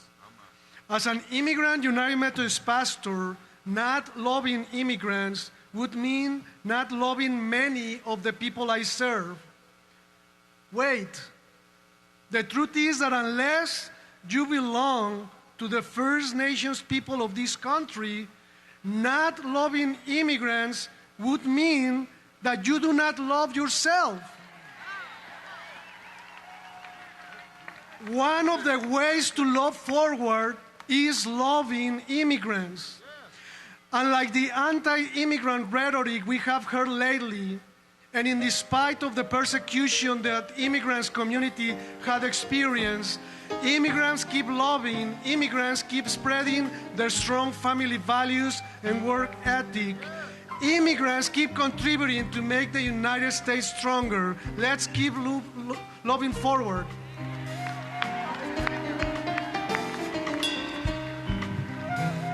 I'm here today because I have chosen to love forward. I'm here today because many of the youth, the children of immigrant parents are living in fear, are experiencing great levels of anxiety and depression. Many children and youth are in detention centers right now as we enjoy this beautiful sun together. They are in detention centers living in fear, not knowing when they will be able to play freely again. They are being robbed of their childhood, of their innocence. They are wounded. And they don't understand why their parents are being called rapists and criminals when they all want to do is to work hard and provide for their family, for their education, for their well-being. David prayed to God when the prophet Nathan confronted him because he raped and violated Bathsheba. And David prayed to God and said, create in me a clean heart, O God. Put a new and right spirit within me. And I pray for those who violate their fellow human beings. Create in them a clean heart, O God. Put a new and right spirit within them. And I pray also for all of us because we are connected. Create in us a clean heart of God. Put a new and right spirit within us.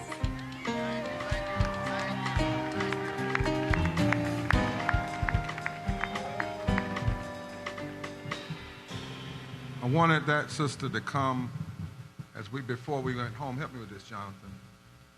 Because I heard her in the rotunda, and she lifted us to the true test of love. And I wanted her to come and us to hear it before we talk about solidarity. I do want to ask you once again if you want to join this effort, particularly down east, but also across the state, then make sure you hit that QR code so you can go straight to the website, have all the information. Before you leave, I want to ask the people at the end of this to put it up on the screen so before you leave, you can take a screenshot. But now I want you to listen in real deep to what you just heard. She said that if we're truly going to be a movement of love, we have to be willing to even love in the hopes of those that oppose us coming into a clean heart. The love that is dangerous is not the love that just loves those who are lovable and loves those who are like you like. But when you can hold out enough love to believe, even if they never change, you never give up the hope that they will. I happen to be a gospel preacher, and by both the Spirit and the command of the Word, I'm required to pray for my enemies. Not easy. Bless them that despitefully use me. Not easy. But my claim of love is counterfeit unless it's done. And what if we could produce enough love that many of our confused friends would no longer be confused? What if enough love would come forth, enough truth would come forth that people could be shaken out of the lies they have believed? You do know that even at the foot of the cross, one of those who crucified Jesus ended up believing him. You do know that after those 4 girls were killed in Birmingham, people who had been sitting on the fence got off the fence and said no more. You do know that hate can go too far. You do know that meanness can go too far. And meanness can create such a heaviness on people that it creates an opening on their hearts. We are called now to solidarity as the choir comes on the stage. And as those speakers who are left that can come back on the stage, and as the staff at Repairs of the Breach comes on the stage, and as those who have emceed come on the stage, we're going to try to go to every corner and every house to talk to the people that the consultants ignore. That's why our vote is so low in this country, Michelle. It's because people have been so ignored. They don't feel loved by the politics. Nelson Johnson, before he passed, told us God made a universe, not a monoverse. And that wasn't meant for just one person, George. It was a universe. But he also said something to me one day. He looked me in the eye before he passed. We were sitting alone. He said, Barber, you've got to push folk to love, because the hate is going to create an energy that's going to go somewhere. And if it doesn't go to love, it will go to destruction. And that destruction will end up killing us all. If you can, grab a neighbor and say, it's time for me to love you and never let you go. I mean, grab them, hold them, and say, you might get to shaking, but I'm not going to let you go. You might get on my last nerve sometime, but I'm not going to let you go. You might make me mad sometimes, but I'm not going to let you go, because you might cause me a fit, but you're not against my humanity. You might make me mad sometime, but you're not trying to take my health care. You might get on my nerves sometime, but you're not shooting me down in the street. I do know the difference between a flawed friend and an outright enemy. And love never requires perfection. I said to the folk I try to lead, if you're looking for a perfect leader that will always tell you what you want to hear, you got the wrong one. But if you're looking for somebody that's when you're down, will stay there with you and help you up, then I'm the one you're looking for, because love lifted me when nothing else would help.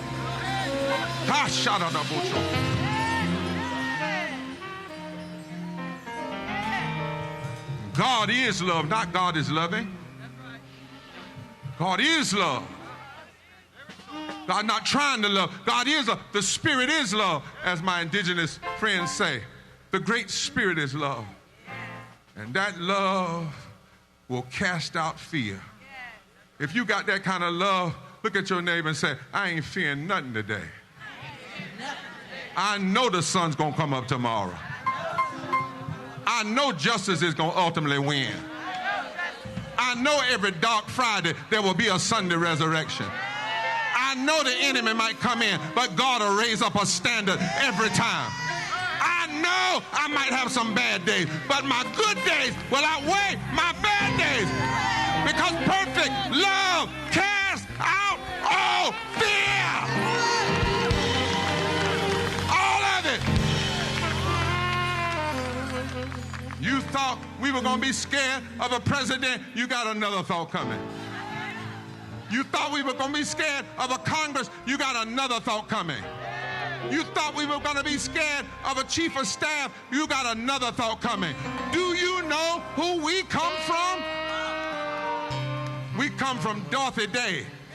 We come from Mother Jones. We come from Harriet Tubman.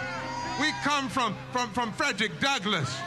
We come from the Latinos that stood for right. We come from Cesar Chavez. We come from Pope Francis. We come from Martin King and Coretta King and Fannie Lou Hamer. That's who we come from. We come from Ella Baker. We come from John Lewis. We come from the people who walked across Selma in the face of dogs. You must not know who we are. We are the lovers that God let us live to see this day.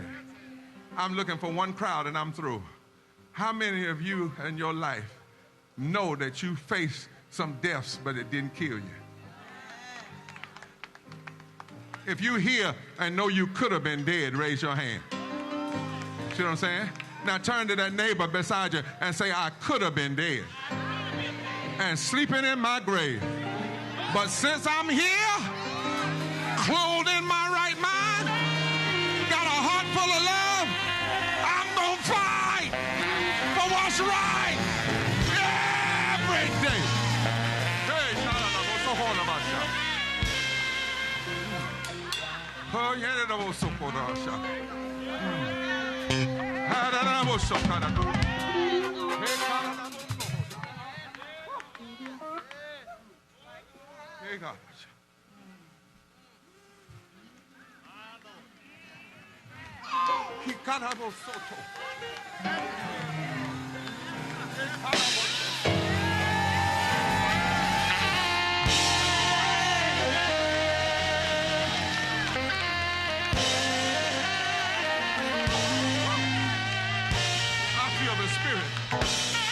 The Spirit.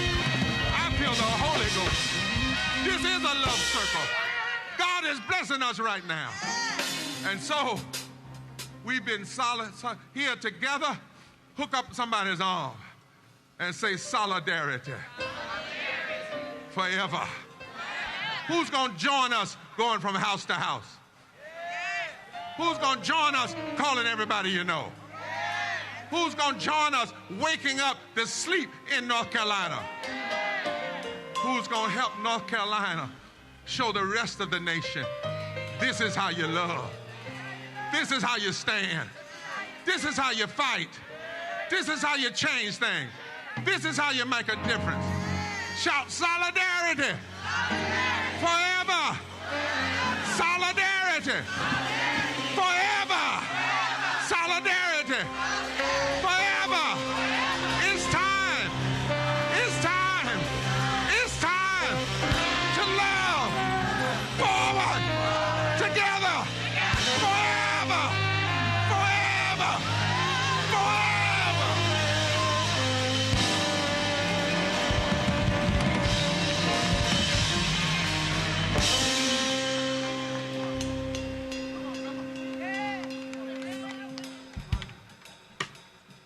Grab your neighbor while we sing. Tell them I got you. We got each other. Tell them can't nobody break this up. We were born for this. Repairs of the breach, we were born for this. North Carolina Council of Church, we were born for this. Indivisible, we were born for this. Labor unions, we were born for this. AME Zion Church United Methodist, we were born for this. Hook up somebody, hook up. Let's get a sway. We were born for this. We were born for this. We were born for this. We were born for this.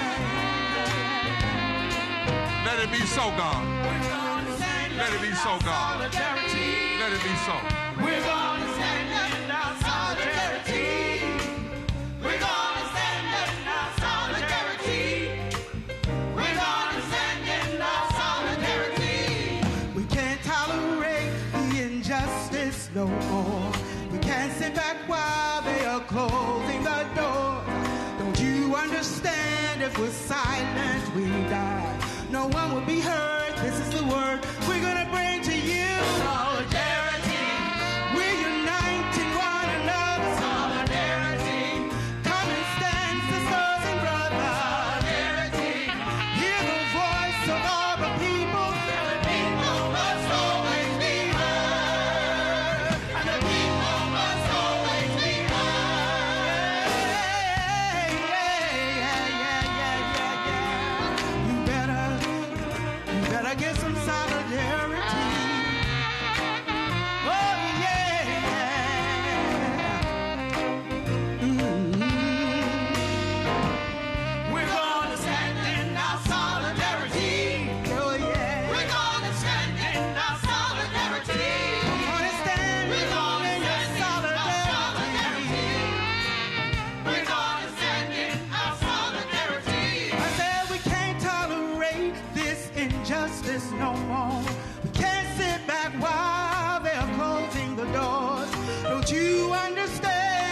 share it with us.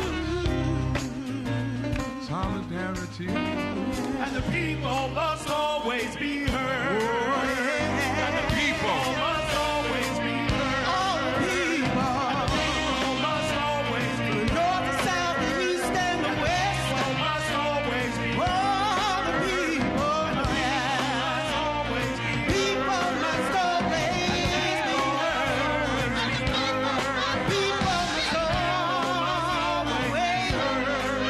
Oh, the people must always be heard.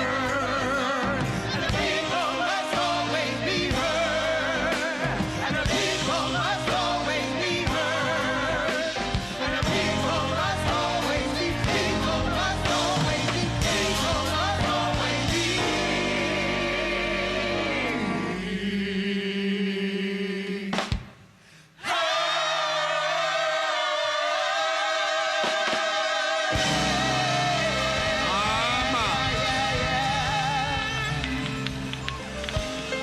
We thank you, Great Spirit, for allowing us to come together, but for purpose, not just for play. Now we leave this mobilization to begin organization. We go to work now. This is the revival, but the aftermath will prove what the revival has produced. And one more thing before we get out of these streets, since we got them till 1 o'clock. We don't trust activists that can't dance. Ain't it right, Al? Something wrong with people that just want to be mean all the time. Right? Something wrong. You ever seen these folks, they mad all the time. They just mean, but something wrong when you wake up in the morning, all you want to do is hurt somebody. So we gotta make sure that the most of us out here got the right spirit. I see you over there, Council of Churches. So I want that sound man to find a song that says there comes a time you just got to give the people. Not the individuals. Not the lobbyists. Not the greatest corporation. But you got to give the people. Sound man, you got that yet? And when y'all hear that, let us dance as we go to fight. Make sure you find 3 or 4 people before you leave here that you don't even know, and tell them, I am so glad that we're going to love forward together, and we're never going back to normalcy. Sound man, do you hear me? I'll know when I hear tick, tick, tick, tick, tick. Are you working on it? How about, he says Wi-Fi go, oh Lord. Well, that's all right. We got a band here. If they can't do it, huh? That's all right. We'll stick with that. Yara, come on and let's lift up where y'all came in here when y'all was singing about forward together, not one step back. They created their own song for this movement. Y'all still got it? Yes, sir. Y'all ready? Yes, sir. Come on, band. Come on, band. Let's kick it off here before we leave this place. Y'all feel that? Nancy says, shout love win. Somebody shout love win. Somebody shout love win. Oh, yeah. Come on and dance. Come on, let's have a street party, since we're going to have a street fight. But it's going to be the fight of love. All right, Freddie.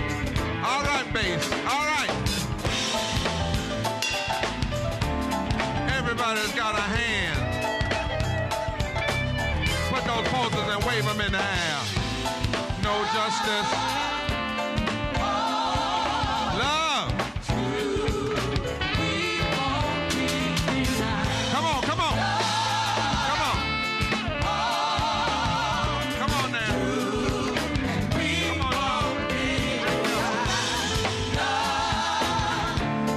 on, yeah. Come on, Hannah. Come on, come on. Come on, Delta. Come on.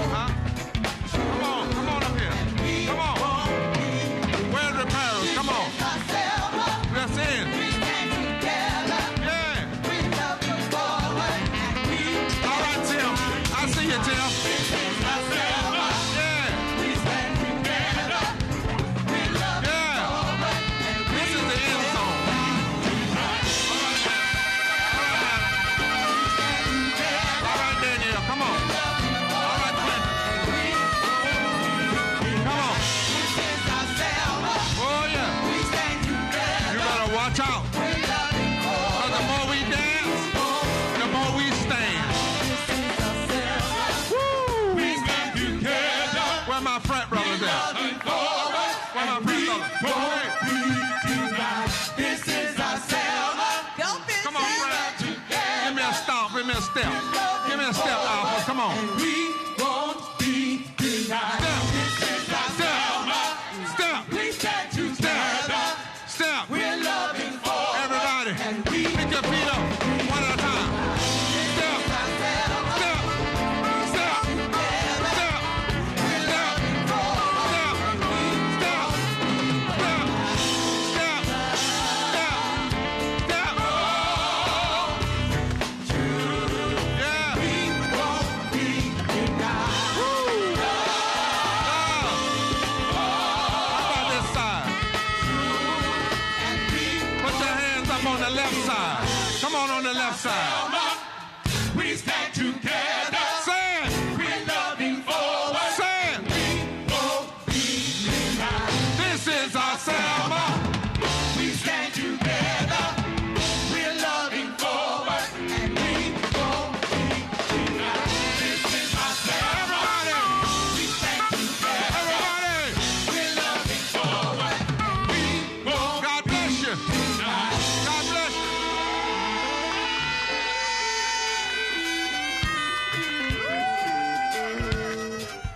All right, kick it in the house band. Yeah.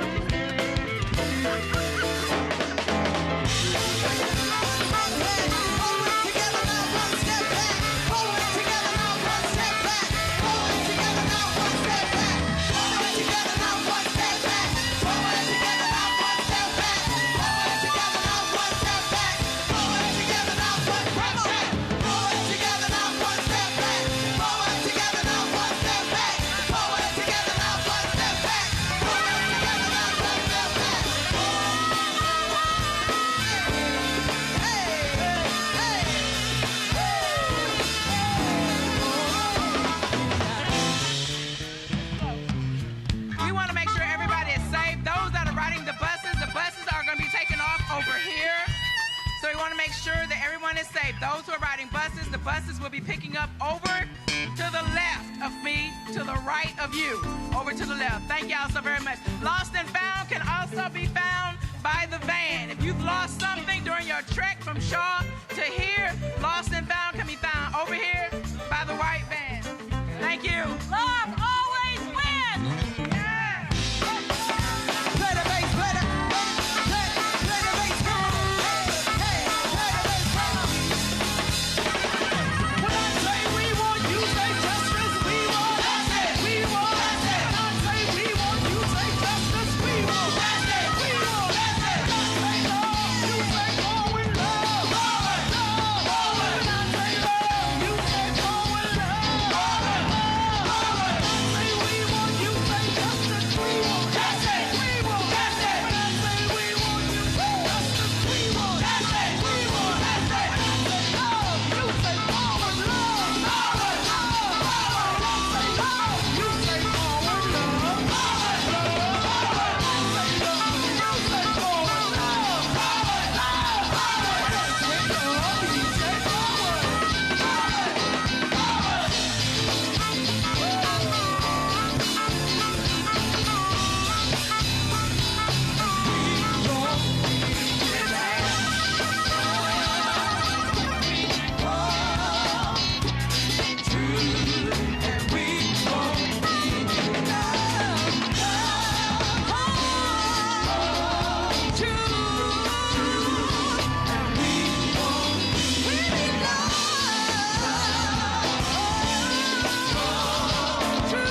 won't be denied.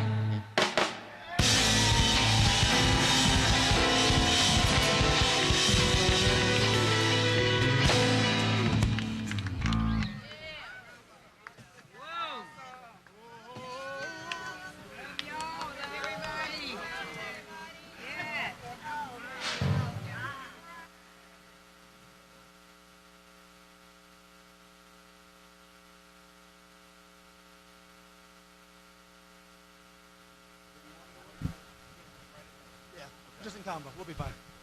You want me to pick up the mic? Yeah, you can hold it. I'm going to do a little thing, but then I got you. We're nice and easy. Well, folks, I'm sure you've got the same energy I've got. Wesley Lowry here with the Black Star Network. We've been out here in the State House steps in Raleigh, North Carolina, after marching east to west from Wilson to Raleigh with the repairers of the breach, Reverend William Barber. As you guys know, we've seen clergy, we've seen affected people, and we've seen a really remarkable assembly of people messaging and conversation about what we do in this moment. So many folks who feel mobilized, who feel frustrated, who feel angry, but as you all know, I don't have to tell Black Star Network viewers this, that in those moments we channel that energy and that anger into a positive vision. And so we've listened to Reverend William Barber on his Move Forward Through Love. This is our Selma March. We've listened to the 7 takeaways of what he wants folks to do next as they respond to the Trump administration's attempts to redistrict and to dilute here in North Carolina black votes, but also in states across the country. The response to ICE and to Border Patrol, the response to an administration that largely has behaved in an unaccountable manner.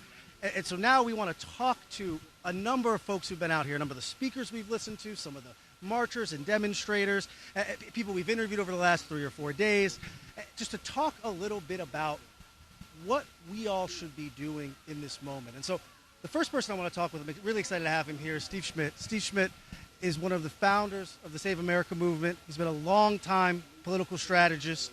And Steve, someone who maybe historically might have been, 10 years ago, 15 years ago, might not have been in a rally like this, just with the way the politics played out, right? Yeah. I know you know Roland, but might not be a regular on the Black Star Network historically. Right. Talk to me a little bit about your political evolution, what brings you into a space like this to help found something like the Save America movement, and about the message, because what we saw here, I mean, those of us who come up in a civil rights tradition, we're used to very often seeing groups of people, churched black folk from the South, but we've really seen a multicultural set of folks, people from across the political spectrum, people across different faith traditions. And so talk to me a little bit about this movement that is rising in this moment and your role in it. Well, I think we're in a moment where we're at the beginning of a great awakening in the country. In 1936, the Democratic National Convention, Franklin Roosevelt said that there's a peculiar rhythm to history. He said, some generations much is given to, and others much is expected of. And he went on and said, this generation has a rendezvous with destiny. And I was born in 1970. I was a New Jersey moderate in my politics. Of course, there's an important civil rights tradition in the Republican Party, the party of Lincoln, including throughout the 1960s. A congressman that I deeply admired was Jack Kemp. And Jack Kemp, when he played with the Buffalo Bills, refused to stay in a segregated hotel. He insisted that he would sleep in the same hotel as his teammates and the black players. And, for me, I've always believed in justice. I made a speech in favor of gay marriage 3 years before President Obama was for it. And I come from that side of the Republican Party. Now, I think one thing that's lost is that on the day that Trump came down the escalator, every single person in the Republican Party, 100%, who were not in that room, had the same position I have today about Donald Trump. That's right. But 11 years later, you look around, there's about 5 of us who stayed true to their values. And everybody has capitulated to a fascist. And you have seen this cancer spread. There is no conservative movement in America. It was rotten. and its rot made it ripe for infection, and the infection is the disease of fascism. And that's what we're seeing. And what this is about today, to me, it's not about left versus right, Republican versus Democrat. It is about right versus wrong. It's about human dignity. It's about freedom. And as we speak here today, there are little children caged, laying on concrete floors, and we have to oppose that. And so a new coalition, an American coalition, I sense is rising all over the country. You know, for so much of the last 20 years, Republicans and Democrats had vituperative debates over, for example, tax policy. You go back and you listen, well, apparently the delta between a just and unjust world was the disagreement between a 39 and a 35% it was marginal tax rate, right? Exactly. And I think now we see, right? You have powerful institutions, and what those institutions share in common is much more than what they disagree with about. And there is a movement rising up of ordinary people, and those ordinary people are leading the politicians in this moment, who are, I think, racing to catch up, because we don't want to compromise on issues like mass secret police. It's un-American, and it's a direct threat to our liberty. Absolutely. Why do you think so many Republican politicians still capitulate to him, even today, right? We think about it in this last week, right? And we could list a million Donald Trump racist behaviors, right? But he very literally posted a video from the social media accounts of the President of the United States depicting the first black president and his wife as monkeys, right? We're talking about actual cartoon character racism, right? Not like full on Grand Wizard. Correct. Just like weird racism. Stuff like that. I mean, not someone calling it a dog whistle. We're having a debate 100%. about. And yet, even in that moment, right, and maybe there's less of it in this term than there was the last term, you still, we all know congressional reporters who chase Republicans around, like, oh, I haven't seen the tweet, or I didn't see the video, or, did he mean that? Why do you think even in this moment, we certainly have seen people who have stood up and said things, but we've seen a lot of people try to duck their head, avoid the camera, try not to upset anyone. What does that say to you? We have a tremendous crisis of character in this country, in the elite classes, the Epstein class. And the cowardice is extraordinary, but not ahistoric. What you're seeing is, for selfish reasons, personal ambition, people genuflecting, getting on their knees to what they know is wrong for convenience. And I think about the quote that General Grant is attributed to General Grant at the moment of secession. He said, there are only two parties in America, patriots and traitors. And hereafter, I wish to be associated with the former, not the latter. And these people took an oath to the Constitution of the United States, which is being lit on fire. And they're faithless to that oath. And the question for all of the American people, black, white, brown, everyone, is whether we're going to let them get away with it. Are we indifferent to that? And we cannot be indifferent to it. Indifference is a sin of the highest magnitude in this moment. Of course. Before I let you go, can you tell our viewers a little bit more about the Save America movement, about the work you all are doing, some of your partnership with Reverend Barber, and what you want to see happen between now and this November and now and the next presidential election? MAGA is headed for the ash heap of history. We will prevail, and we will win. The Save America movement is 7 months old. More than 800,000 people have written checks, an average of $20. We are advertising across the world. We're targeting some of Trump's most malicious ambassadors with advertising in Poland, in Denmark, in Canada. We're targeting Apple. We're targeting Estee Lauder. Ron Lauder is the architect of the seizure of Greenland. We are communicating into the White House with ads that Trump will see. trying to model courage. We're organizing, we're opposing. Wherever MAGA is, we'll confront it, we'll strike at it, and we'll communicate to the American people what's at stake. And we've built a nonpartisan coalition of American patriots, multi-ethnic, multiracial, old and young. We're involved in the public lands debate, the public health debate. We have a lot of veterans on the huge security issues. I think one thing for your viewers to understand, we're likely to be at war with Iran within the month. There's been no debate. There's no strategy. There's no plan. Just another disaster where America's working class kids are going to get sent to die for nonsense. And we got to oppose it.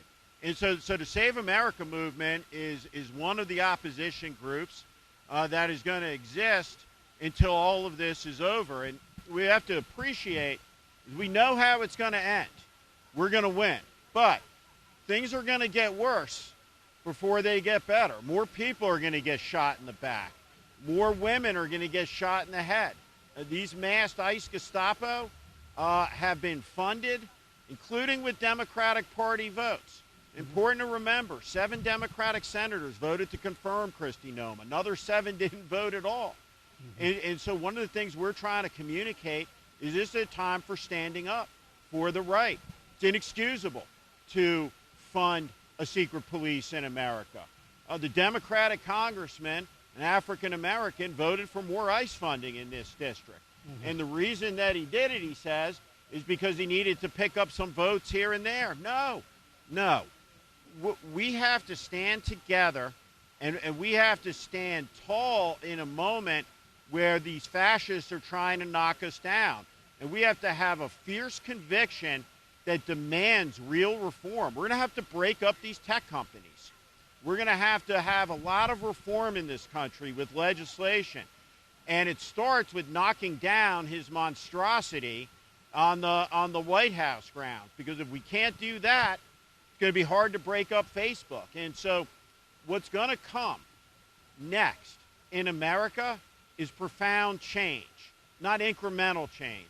And that's what we're building to, and we got to be in the fight towards that goal. Steve Schmidt, thank you for the work you're doing. Thank you for joining us. You know, you're Say welcome back here. We're going to say hi to Roland, You got who it. wishes Roland. he was here, although we know he loves his All-Star Weekend, so he's Right. having a good time too. Absolutely. But Steve, thank you so much for joining us. We'll see you soon. You got it. Of course, folks, thank you for joining us here on the Black Star Network, where we're going to continue streaming here from Raleigh in the State House, where we have been following a massive march from Wilson, North Carolina, in the east of the state, all the way now here to the grounds of the State House in Raleigh.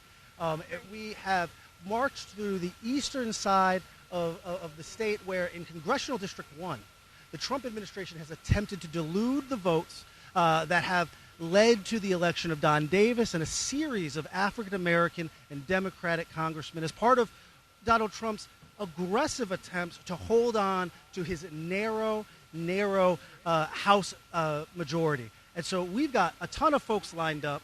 We've been watching as Reverend Barber and others address the crowd from the stage. And now what we have is a few of the clergy members who have spoken, who spoke to the crowd, who are going to come and sit down with us and talk to us about what the experience has been like here, what we are looking at, looking forward, and what we should expect in the coming days and coming months. And so I'm excited now for one of our clergy members who are joining us here. How about you go ahead and introduce yourself to our viewers? Good. My name is Bishop W. Darren Moore. I'm a presiding bishop with the AME Zion Church, known as the Freedom Church. I like to make it clear that the AME Zion Church is the church of Harriet Tubman, Sojourner Truth, Frederick Douglass, Coretta Scott King. What a legacy. And James Walker Hood. So it's a powerful legacy of advocacy on behalf of our people. And so for our viewers at home, I mean, we know everyone's been watching the entire live stream, right? But just in case maybe someone just tuned in, tell them a little bit about what you said in your address and what you've been talking to people about here. Why was it important for you to show up, and what is the message you want people to hear? Well, you hit it on the head. Showing up. Showing up is 50% of the battle. All of us may not be articulate. All of us aren't able to contribute huge numbers of dollars. All of us may not be able to have a legal understanding, but when we show up, we make a difference. They showed up in Minneapolis, and they melted ice. Think about the times through human history that just showing up made a difference. I often say to people, we think about and fantasize about, where would I have been during the great moments throughout civil rights history? Where would I have been during the Montgomery boycott, the March on Washington, crossing Edmund Pettus Bridge? Well, the best way of knowing where you would have been then is where are you now? Where are you right now? Because people are marching, people are gathering now. Now, here's the question I always ask to ministers, to members of clergy, because, you know, as a millennial of the social media generation, right, sometimes there's a skepticism of, oh, everyone's marching around singing songs, right? Can you speak to the power of demonstration, the power of protest, and the community building that comes from an assembly like this? Yeah, thank you. What a powerful question, because it's not either or. It's both and. And we as people of faith have understood that we must make public witness for issues. That's not something that could be hid under a bushel. That's not something that can be done in private spaces. We need to make public witness and declare what's right and what's wrong. When you have this number of people standing at North Carolina State Capitol in public, witnessing that we are going to be together, that we will not allow cruelty or corruption to divide us, that we're one, red, yellow, black, and white, various faith traditions and no faith tradition, but yet we can come together in unity, solidarity. That's a public witness. But it can't be public witness without private strategy, private organization. And that's what we have always done in the church. We've demonstrated publicly, but we've worked together and strategized privately. Bishop Darren Moore, before I let you go, one more question. When we talk about this first congressional district where we just marched through in the east of the state, and when we talk about the state like North Carolina in general, we see a lot of people, it's not just about getting people out who never voted before. Reverend Barber likes to talk about how if everyone who was registered or everyone who had previously voted, if all of the black, brown, and poor people who had previously voted showed back up, the election might have gone differently. How do we re-engage those people who have fallen into an apathy, who have fallen into a cynicism, who say, it is what it is? Yeah, absolutely. That is key. And I intentionally go to a barbershop filled with young men, right, and converse with them, because many of them have dropped out believing that their vote doesn't matter, that their voice doesn't matter, that it's too big or too complex of a problem. We've got to help them understand that if it did not matter, they would not work so hard to keep you from voting. It does matter. So here's what it takes. Each one reach one. If I can engage with one person that had dropped out of the system and convince them to get back in, it'll happen. So my theme for everybody is show up and let's show out. Thank you, Bishop Darren Moore. I want to go to a video from earlier this week as we were marching from Wilson to Raleigh. I'm not sure which all you guys got teed up, but I do love the one where we were marching and talking with the one brother who had come out, and he was telling me about why he joined the protest. And so I don't know if you guys have that one lined up, but would love it if we could show. All right, so go ahead and play that when you get a minute. Tony, what brought you out here today? Well, being complicit. If I didn't do anything or didn't say anything, then you might as well put me in what's going on. Well, what's going on? What are the issues that are most important to you? The issues right now is my right to vote. I want to hear my voice, and I want my voice to say something, and I want it to count. And what's threatening that in this moment? Right now is the rights, the different laws since 1965, some of the deteriorations of the laws that have been enacted is trying to trying to take some of those rights. New gerrymandering rules are trying to take some of those rights. That's right. Even here in North Carolina, we've seen a redistricting that has tried to dilute the black vote and the Democratic vote here. Exactly. Exactly. What would you say to people across the country who are in states where maybe it feels like Republicans are in control, where they're worried about whether or not people's voices can be heard? Here in North Carolina, it's tough. This is a state that Donald Trump has won before. What would you say to people who are discouraged? Trust God in this matter. God has given us all a voice, and he's given us the ability to get up and to do something, and we need to find out what that is. If it's walking, if it's marching, if it's just singing a song about being free, being able to voice your opinion, all of that matters. Now, have you marched before? Yes. Tell me about those experiences. Well, actually, I was here on yesterday. It's an excellent experience. Again, I have a Bible study class, and I challenge them on doing something. If that's letter writing, or if that's making a phone call, or if that's getting out here walking down these streets, let's do what we can while we can. And so, what do you want to see happen? I know that Reverend Barber has said once we get to Raleigh at the State House, there's going to be 7 action steps. But what do you want to see happen as a result of this action here and across the state? What I want to see is not only now, but long term. I've got 10 grandchildren. 10 grandchildren. I've got 2 on the way. And with that being said, I want them to have the freedoms that everyone else has across these United States that they're threatening to take away from us. Well, thank you for being out here today. Thank you for talking to our viewers here on the Black Star Network. And is any last words you have for folks, again, who might be watching at home, who might be in states like Ohio or Texas or Georgia, who might be thinking, well, if they can do it in North Carolina, maybe I should do it here too. What would you have to say to them? I'll tell them we've been here before and we've overcome before. And I think it's possible to do it in the future. Through this rural community to impress upon the citizens, the people here, how important it is to mobilize and fight for voting rights, to not be disenfranchised by this regime of greed and power in Raleigh and in Washington as well. Absolutely. Now we've been out, started a little earlier today. We're getting closer to the afternoon. Now, tell me what the response has been. It's been really interesting watching people in some cases come out of their homes, some honking, some waving. We saw some kids yesterday. What's the response been like for you as one of the marchers?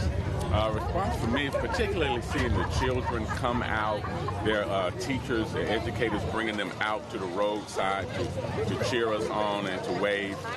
It reminded me of why we're actually doing this. And why is that?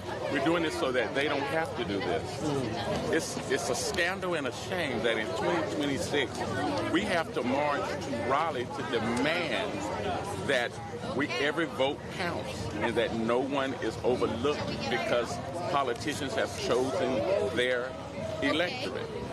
I don't want my children and grandchildren to have to march to demand rights that are guaranteed to them in the Constitution. Now, for folks who are watching at home, they may not fully grasp. I mean, we're out in rural North Carolina. We're not in the major cities, right? We're marching down streets that only have a few people on them sometimes, a few stores open or not, right? But places where, as Reverend Barber often talks about, places where there were many more registered voters than showed up, right? And so it's not just about getting people who've never been engaged before to become engaged. In some ways, it's a fight against apathy. People who have previously registered to vote, previously voted, but who sat out in these last few cycles. So true. And in these rural communities, like we came through Bailey, small communities have pockets of voters in areas that you don't see on the grid, maybe, and their vote counts.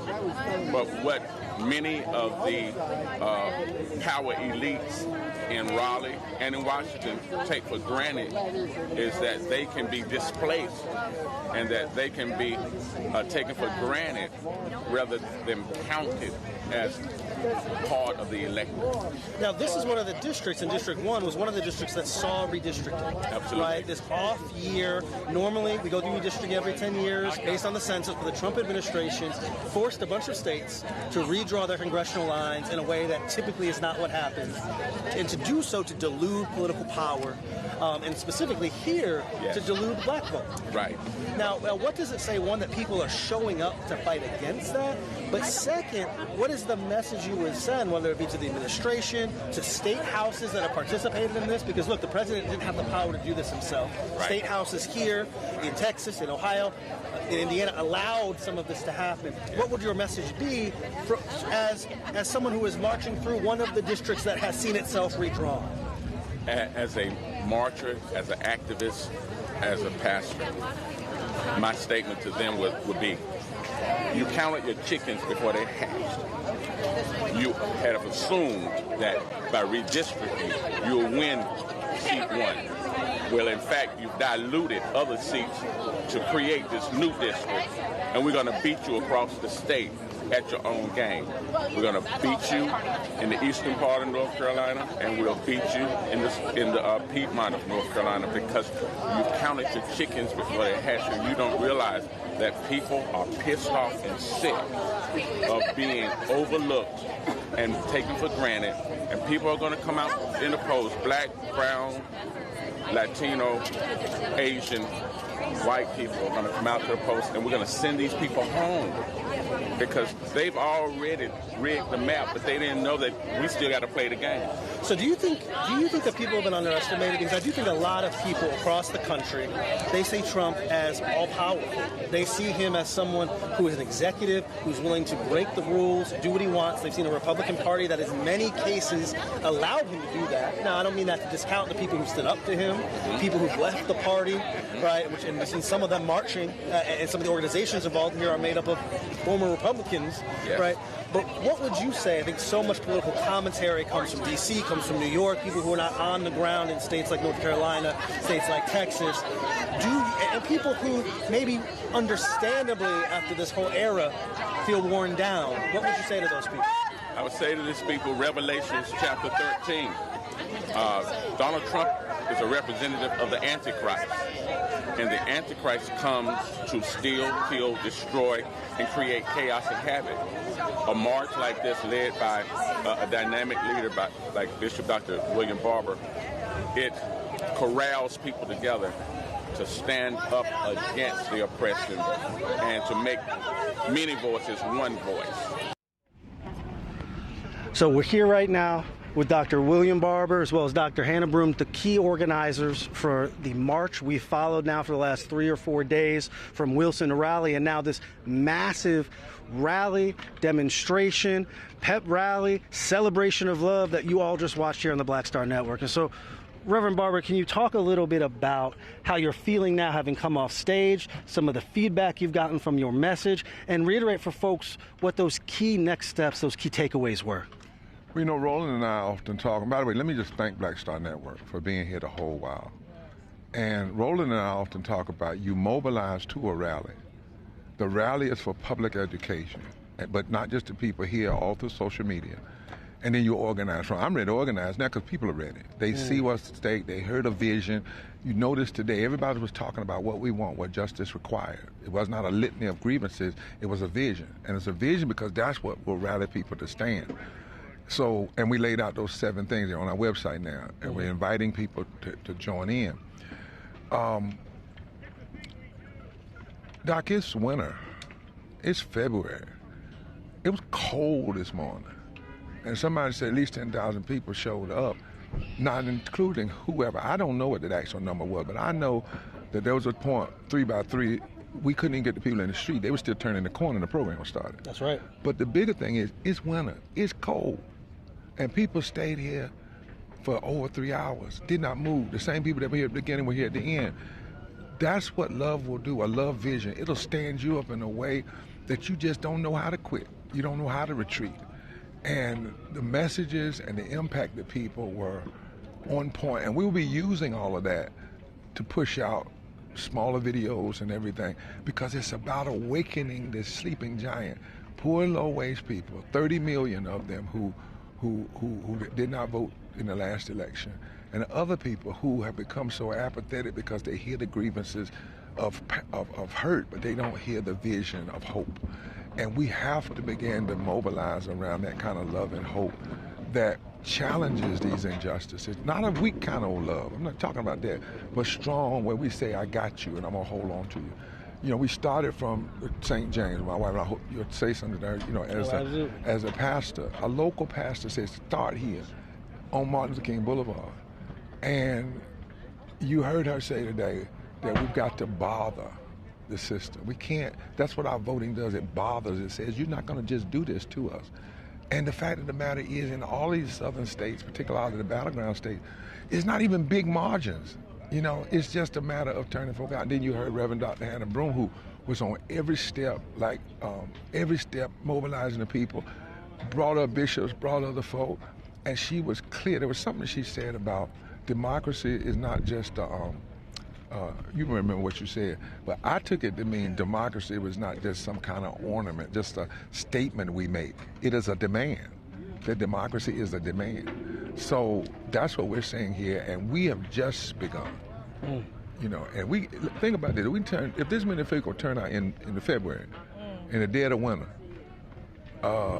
what about when we get to the summer? Not just turning out here, but the number of people will be able to turn out to go knock on doors, to go into local communities. And we're now doing our research. We want to know where every person that was an infrequent voter that had voted but chose not to vote in the last two elections, where they are. And that's who we're going to touch. Reverend Broom, can you talk a little bit about this pathway you all took to get here?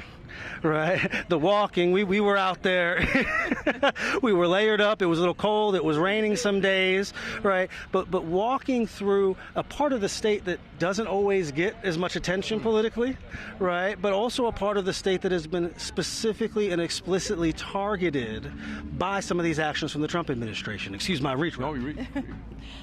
Yes, walking through those areas and talking to the community, some of them said, we didn't know y'all knew us in Wendell. Ooh. We didn't know y'all even remembered us in Sims. Those were the conversations from the community to us. And then also our marchers understood this is not just marching for one person, but this is the person I'm meeting and walking. They've attached a face, they've attached a region to those policies that are hurting and harming. So that was the connection I think our marchers did, but also the community said, oh, there are really people that are standing up for us. And let me tell you one thing. We had, and we were on the back of the truck one day, and this is the most, to me, it was a sign.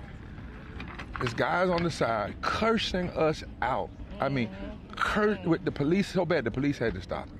They had to get in front of him. And we waved and said, brother, we love you too. Somebody who probably needs living wages, probably needs health care, because this is rural Eastern North Carolina. One house over, a person that looked just like him came out and was crying. One house over, not one block, not one city, one house over. Then on the other side of the street, another house. And we thought about that we cannot judge these communities. We need to go and journey in these communities and see that God has people everywhere. They're just waiting to be understood and heard and ready to stand up and fight. Absolutely. Now I got to talk to you. I'm gone. I got to talk to your wife now. the host pastor. Yes. We began at your congregation and moved our way here. And I remember the first day us talking about the idea of two ideas I remember from our interview. First of all, talking about the idea of the need for vision, not just resistance, but laying out proactively what people are rallying to and rallying for. But then secondarily, talking about this idea of what happens when people grow weary. What happens when it feels like it's raining and it's exhausting and you open up the newspaper, where you can still get a newspaper, you open up the headlines and you see it, yet another attack, yet another thing that feels out of sorts. And I just remember what you had to say to me there. So what would you say to folks who are feeling discouraged in this moment? What would you say to clergy members who lead churches, congregations, and in other faiths as well, who are saying, what is it I do in this moment when it feels as if we're facing something big and we don't always know what to do? Well, there's always something bigger within us. Greater is he that is in us than he that is in the world. There are some churches tomorrow that are doing souls to the poll. I encourage other clergy, other churches to do that after your morning worship and communion. March your congregation down to the polls to vote. I think it's also one of the things you probably also heard me say about the clergy and about this bothering. It grows out from that text of this widow who was at a place of going to an unjust judge, asking for justice, but she was persistent.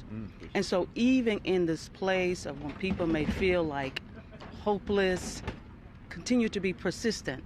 And the other thing is that we have to dispel this apathetic mindset and attitude as if our votes don't count, as if it doesn't matter, because it really, really does. Because when you look at the numbers, and I think that's important for clergy, to give folks the facts. Because when we talk about, like even today, the 1st Congressional District, when it was decided by only 1,100 votes. 11,000. That's right. Votes. 11,000 votes, and how many people didn't show up? 185,000. 185,000 black, brown, low-income folks didn't show up to vote in a district that went for Trump by 11,000 votes. And they weren't focused on. The National didn't go there but one time in those eastern counties. Well, and that happens often. It happens often here in North Carolina. I can remember a Senate race a few years ago where you have a black woman on the ticket, and we saw a lot of energy nationally being poured into other races that, by my handicap, it didn't seem like the right ones necessarily, right? What would you all say to folks who have overlooked North Carolina as a battleground, who have said, no, we're going to pour all this money into Florida, we're going to pour all this money into Texas? And again, I don't say that to disrespect the efforts happening there, but for a while it seems as if North Carolina has been written off a bit by some of the national folks, although I know you all have been here doing this work. Can I say one thing? Let me give them the history. In 2007, 2008, we're the only state in the South that expanded same-day registration and early voting. We were the only state in the South that took on the worst voter suppression bill since Jim Crow and won in a Bush-appointed Supreme Court. That's right. We were the only state in the South since 2000 that elected a progressive governor and unseated a regressive governor in 14 or 16, sent him home. And even in this moment of MAGA, we're the only southern state that has said progressive governor, progressive lieutenant governor, progressive AG. The reason the General Assembly is like it is because gerrymandering that began in 2010, when we told the Justice Department you should have used Section 5 to say no, and they didn't do it. So you overlook North Carolina if you want the Trumpism and all that stuff to continue, then keep overlooking these southern states. But if you want to see transformation, we talked to one politician, and he said to us at a big rally one day in a church, the consultants tell politicians don't even talk about poverty, don't even say the word poor. How do you do that when 140 million people are poor and low wealth in the country? How do you do that when there are 87 million poor and low-wage voters? This is not the time for us to be going after just a few folk. This is all hands on deck. Look at the numbers.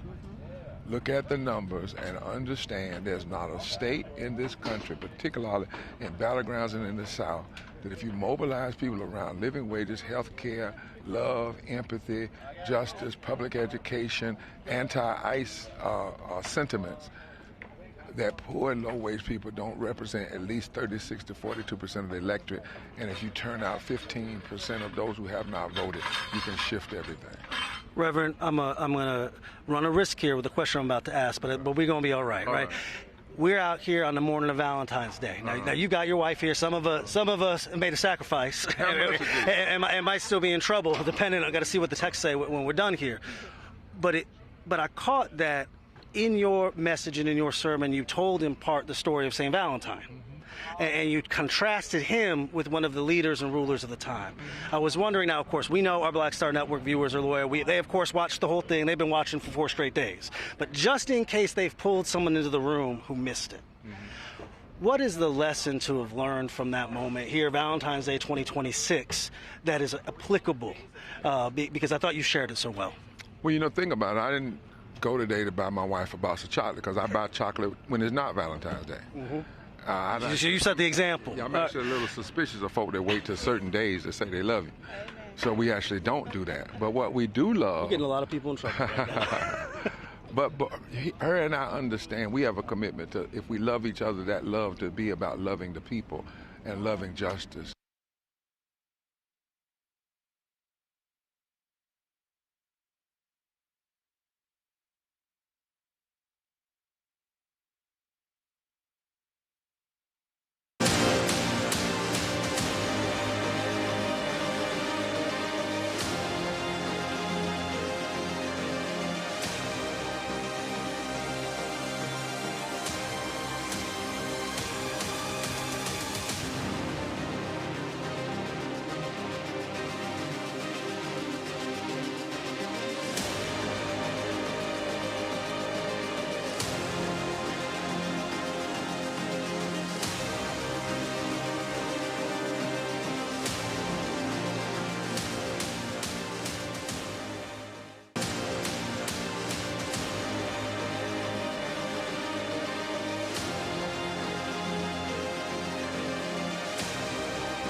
head came off, the heads of the world turned. The minds of the people began to think differently. And people rose up against Claudius. And as I said, 18 centuries later, nobody talks about Claudius. We have to think right now. And I know sometimes people say don't think too far in the future, but really we need to be thinking about what are folk going to write about me now? What are folk going to write about us in this moment? 50 years from now, 100 years from now, are they going to say this generation allowed MAGA to just take over, allow them to do it, even though the good people were in the majority? Did we just stay home? Did we just give up? Did we do less than Harriet Tubman did and less than Frederick Douglass did with more power, more tools than they had? History's going to write that question. I pray that the day will come when history will not mention MAGA and Trumpism, but it will list every day those who stood up, those who loved truth and justice, fought back, and didn't just go back to America as it was, but pushed America a little bit further to what it ought to be. For those watching at home who want to get involved, who want to do what's next, who want to know what these next steps, call to actions are, where should they go? What should they be looking for? How do they get plugged in? Go straight to breachrepairs.org. There's a button there that says donate and participate. Click on it. You can donate, but you can also participate. There's going to be a list of 7 things they can do in the state. But what we've written up can be done in any state. And I've already got called, can you come to our state and do this? And I'm going to say this, no. What we'll do is come and train you all how to do it. Because what we need is this kind of massive public education, organizing, micro-based mobilizing, organizing in every state capital, in every state around the country. So there should be a march in every state. There should be a walk. Take over the news media for 3 days. End up at your state capital. Send people out with an agenda. Send them forth with a plan. Go to those counties and organize. If we do that, this year of pain can be the year that the power of love said no, resounded. And we'll say no again and again and again and again for many years to come to hate. And we just might see things won that have not yet been won. But what we will surely do is push this hate and MAGAism and authoritarianism back in the closet or wherever it needs to be. And love and justice will be at the forefront of America's agenda. What else should we be working on? Because if we let things go as they are, all of us are in trouble. You heard it. That's Dr. Reverend William Barber of Repairers of the Breach, one of the key organizers of this 3-4-day event where we've gone from Wilson to Raleigh across North Carolina.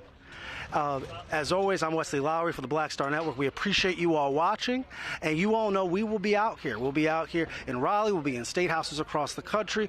You guys know that we're the #1 source for black news, for black politics, stories that affect black people. And so I want to thank Reverend Barber. I want to thank the other members of clergy, the marchers who've talked to us, the staff members who've worked for us. We appreciate all of you tuning in. And until next time, Roland will get mad at me if I didn't say this, bring the funk. I'll talk to you guys later.